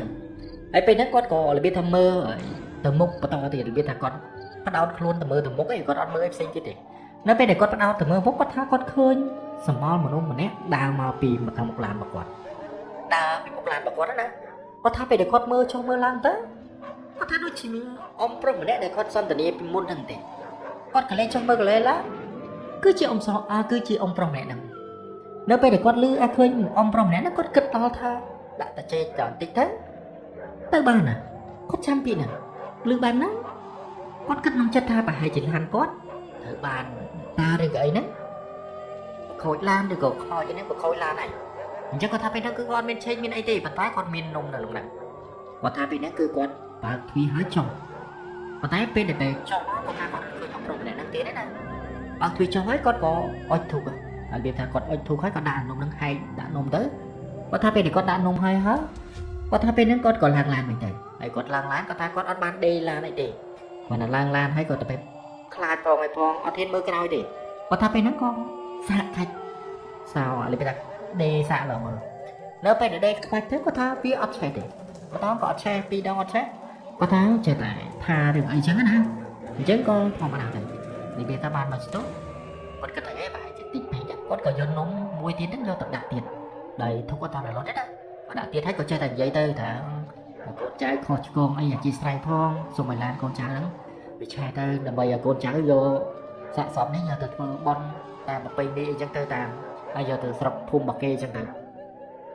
chẳng có ta bên đó con là lan một bên con sạ đê là nó chết trâu rồi nè con là chơi phím con thấy bên nó cứ này tiền sạch nhiệt dạ so tiếng ấy nó cứ mình tiền bạn thấy bông lóng ọt plek tí oi bông tại chỉ sạch nhiệt đấy ít thuốc khai mình đã xây nắng làng phong hào làng á phụ dựng chụp vụ đây chẳng có tha bên đó oi mình đã xây ấy mình đã pro nó có tới oi thuốc làng thằng ấy gọi chân tư hào làng thằng chẳng có tha bên nó cổ chơi đã bao bờ to thì từ có tha bên nó cứ bao tơ can là trai tơ ai giúp có can tới chơi tới có tha bên để có bao tơ có cả ly từ mưa cả chọn mưa cái đó nó bên để có cả ly mưa cái chọn mưa cái đó cái lại nôm đại con đại nó có tha con khơn mình lúc còn bông tay coi nơi cái lại năng coi á mình thấy ta mà plét đấy con bao bột tới về một khơi nằm mà plét đấy chẳng có tha bên nó có con bao này bao là hô tao đo tiền sạch nhiệt xả sọp còn nếu tao đo phim sạch nhiệt xả sọp để nó hưởng tiền nắng á thì xua tha cho đặc dù mà đây chẳng tư hay tẹtตัวcon bàn so bong lông hay nâng sạch nhiệt xả sọp nó có to bên tha tủ sắt cứ ăn mình sẽ vàng hết có ăn miếng lôi tẹt thường vinh đài trong việc ba men tên chốt lăng trong cả là mau là biết trong một màu chia ngại có thay bên nó có qua trip trong biết thay trip trong xã sọp đó là tài liệu xã sọp đó nè có thay bên nó cứ trip trong tài liệu xã sọp tài liệu ấy từ hay là bên nó có ta trip trong bài hỏi có sạch nhiệt xã sọp rồi cái nó kia tôi nói bao tranh mau tê cứ ơi đây coi năng tích tư rồi có smart mình tí tới bộ máu và hai chị pi chiên thôi chứ để anh smart tao mình tính tới chậm bạn tư của việc lư bị số ba cái lùa ở trong ngồi chân việc bà anh chẳng á chẳng ai bỏ lông nét sầm ha tinh chân tay ai bỏ lông có đôi chân ai còn tiền la một con đó bén tiền thì bác lan bà con nó cả ép kiên tí từ có thay pe để con ép lan bà con đó cái nó nông thôn nó cứ lui vô tầm bền tên lui vô tầm bền tên đó nữa có thay pe nó có quát từ rồi cái lại cua xóm đợi cái lại đã xa xóm nó biết à thì đã cả xóm nữa còn đây cái thơ luôn cái miền kề mình đây chẳng quát có từ đã thôn sầm rá nè rồi bà sanh con ba bà to mà với cái thà lại là nó bị khôi cả lại đã nó mà dục mà ngất nó cứ miên tâm này anh tiền chắc là chứ có thà bên nó có sừng ong kia này đang từ người bên nó có thà có sừng ong kia xếp ta có lưới sầm lên cái đo thực hào mà không ai thì chị bà quạt không ai thì chị bà quạt đo lon chi thấy sầm lấy cứ miên sầm lên dùng thì bỏ sầm lên dùng lần từ hưng nó đừng thấy có cất nó chắc ta ó nè phải chị sạch nhiệt dạ sau thì sẽ đai rồi nó bom ôm bọc kia cái chung mình chắc hết á chắc có thay bên nó có con ăn lỗ này còn thế quay để con nhẹ cứ nhẹ nè đã đỏ thằng hao nơi chết thì chị bảo con này có thay bên để con bật lên máu còn thay bật lên không quay máu bằng bộ này cứ mình đã xây nó cho nó chết dễ cái chết luôn mà con bảo cứ ngô có ba mà rồi con á hay chiêm bằng bộ sợ chim đã một con nó tọc có thay bên nó cứ con xây là hốt đâu sạch nhiệt dạ sao cái nó kêu của một số đó thật của anh thấy có tha bên nó cứ có tha môi lông anh chẳng thể đi ta xây mà tập thắng đó có tha này chim sợ nằm một tập thái nó về để con do đây ní từ ba múc từ mưa lại để chim sợ đó bắt miên khơi nhanh tay vào cổ không mà đại bên nó sạch nhiệt dạ sao để mau chỉ mua con đó mà xua thật của anh thấy ấy để sạch nhiệt nó có tha bòn lông nó có đẹp đây có tha cứ con khơi rồi mẹ xanh mà ngô mưa con để trắng cái đó có thà sạch nhiên xả sắm này nó có con to bình thường mấy những khơi bằng anh kênh tài kênh nhận lộ số tiền người ta bằng ra yếu hết đấy nên nó bên có che máu cứ mong phải chỉ pi chia ngày pi chia bảy đó chứ có thà bên nó cứ hot kênh kinh tế cứ coi chơi kia lên cho mùi năng rồi sạch nhiên xả sọp tại bên nó cứ bọn phồm này nó có con ở bàn thực kỳ này còn coi thì chơi kia lên cho mùi năng bọn lóng phố ban chu chặt cho mỗi khi ba mang tu đái bằng bọn trắng clip có bao nhiêu này có thể chơi lên cho mỗi khi từ hãy có xua từ bằng lông này có thể cho bên bọn anh từ cái lại phơi này bọn anh mình chụp này nè bọn lóng có to bên thang lòng chụp ông pro nè nó bây giờ lưu băng đó bọn là chỉ sạch như xa xóm nó có to bên thang nhóm mắt khơi bọn anh chụp cái nào thì cứ khơi bọn anh vậy hay là quay đây bọn anh đa từ châu nông tây nữa cứ admin khơi phơi mình khơi vậy thì anh biết khơi cái này thì bắt tay khơi vào ngay bị trang tư còn lại là ngay bị trang tư nó cứ khơi chìa tôm rồi còn chìa te này cái bong chó mà đứng ta khơi cái tôm gì mà bác có ta khơi cái tôm này tay có đôi khơi ngày nào mà đẹp thì số mấy thằng bọn anh đa trên một bên hay mà cho nó cả đá phơi khơi cho mà từng thùng có admin khơi như này và tay bằng lóng phải chẹt bên ta tê còn vậy chỉ mùi nó ông pro mà nè này con này nè tay sẽ như sao sắp cái to bên ta admin khơi này nè thì bằng khơi tê admin khơi này thì bọn anh cho giấy tầm này anh thì có thay bên nó còn là giấy bánh nó có thay bài chỉ còn chụp trẻ nè chứ có thay bên nó có ngon kia từ chơi kia bàn mà tôi thấy là hốt đó lư bằng lông nó có con ba là ní tận lót màu vinh thì là bên con ba tận lót màu vinh có thay con cổ ba cắt ở lại dùng mình để con khôi là này ở đây để con trắng cứ có ta biết ăn vào bạn này cái này cứ con khơi cái này chừng năm cho đó là hay là mũi có thay lấy vì mình tầm sai năng tiền chứ có ta tại lại chẳng nắm cái qua thế để sai con bên nó cứ con trộn tầm mưa ông này nó chẳng còn chăm ra cái lại chạy lại cho tới con đâm này នៅពេលដែលគាត់ឈានមកដល់ហ្នឹងគាត់ថាវាស្របផ្លូវជាមួយគាត់នៅពេលដែលស្របផ្លូវគាត់ថាគាត់ក៏មើលទៅអាកន្លែងដែលគាត់បានដើរទៅរកអ៊ំប្រុសម្នាក់ហ្នឹងនៅពេលដែលគាត់ដើរមើលទៅពីចម្ងាយបងប្អូនគឺថាឈប់ហើយគាត់មើលពីចម្ងាយទៅគាត់ថាគាត់ឃើញខ្ទើមមែនប៉ុន្តែអាខ្ទើមហ្នឹងមិនមែនជាខ្ទើមដែលគេស្នាក់នៅទេគឺជាខ្ទើមអ្នកតាគឺជាខ្ទើមអ្នកតាតែមានតែខ្ទើមអ្នកតាមិនធំទេបងប្អូនវាល្មមទៅណាវាអាចមនុស្សអាចអង្គុយបានតែប៉ុណ្្នឹងឯងប៉ុន្តែវាមិនមែនជាខ្ទើមឬក៏ផ្ទះអីទេគាត់ឃើញអញ្ចឹងគាត់ក៏ពោះចិត្តដែរអូប្រហែលជាអ្នកតាហើយនៅពេលដែលគាត់មើលនៅចិត្តហ្នឹងគឺគាត់ឃើញដើមជ្រៃមួយធំគួរសមដែរដើមជ្រៃធំគួរសមដែរគាត់ពីហ្នឹងបន្តិចមកគាត់ថាគាត់ក៏ដើរបើកបឡានបន្តិចដើម្បីមកអាកន្លែងដែលឡានគាត់ឈប់នេះហើយគាត់ក៏ចង់មើលអាកន្លែងដែលគាត់ដាក់នំដៃដែរថាវាមានរឿងអីពេលយប់ហ្នឹងគាត់ឃើញចាស់ចាស់ណាអញ្ចឹងគាត់ក៏បើកឡានមកកន្លែងឡានគាត់ឈប់ហ្នឹងនៅពេលហ្នឹងគាត់ក៏ចង់មើលអានំដែលគាត់ដាក់សែនហ្នឹងនៅពេលដែលគាត់ចង់មើលអានំគេដាក់សែនគាត់ដាក់សែនហ្នឹងគាត់ថានំទាំងអស់ពីចោលប៉ុន្តែសំបីតែសាច់នំមួយដុំក៏អត់មានអាហ្នឹងដែរអត់មានអាហ្នឹងទេអញ្ចឹងមានន័យថាប្រហែលជាគេហ្នឹងហូបនំហ្នឹងហើយនៅពេលដែលគាត់ចេញមិនបងប្អូនឃើញថាមានគេអង្គុយហូបអីអញ្ចឹងមានន័យថាប្រហែលជាគេមកហូបនំហ្នឹងហើយឬក៏អ៊ំប្រុសម្នាក់ដែលប្រាប់បងឡុងហ្នឹងមកហូបនំហ្នឹងហើយបងប្អូនហ្នឹងហើយហើយបងឡុងក៏គាត់បើកមកខាងមុខទៀតដែរនិយាយថាមកហើយពេទ្យមកគាត់វិញណាអញ្ចឹងរហូតដល់ពេទ្យមកគាត់ថាគាត់ក៏សង្ងំគេយ៉ាងពេទ្យនឹងបានមកស្ទុះដែរហើយដល់ពេលដែលគាត់សង្ងំមកពុំហ្នឹងគាត់ថាគាត់បានតែគេនឹងឡានទេគឺគាត់ចុះពីលើឡានទៅគេហើយគាត់ថាបើសិនជាគេនៅលើឡានគឺគេលួទៀតហើយបងប្អូនហើយហ្នឹងហើយទាំងអស់គ្នាបើបងឡុងគឺមានតែប៉ុណ្្នឹងឯណាប៉ុន្តែរឿងបងឡុងគឺមិនមែនមានប៉ុណ្្នឹងឯគាត់ជួបហេតុការណ៍ច្រើនទៅទៀតបងប្អូនប៉ុន្តែគាត់ថាគាត់ចែករំលែកមួយសិនណា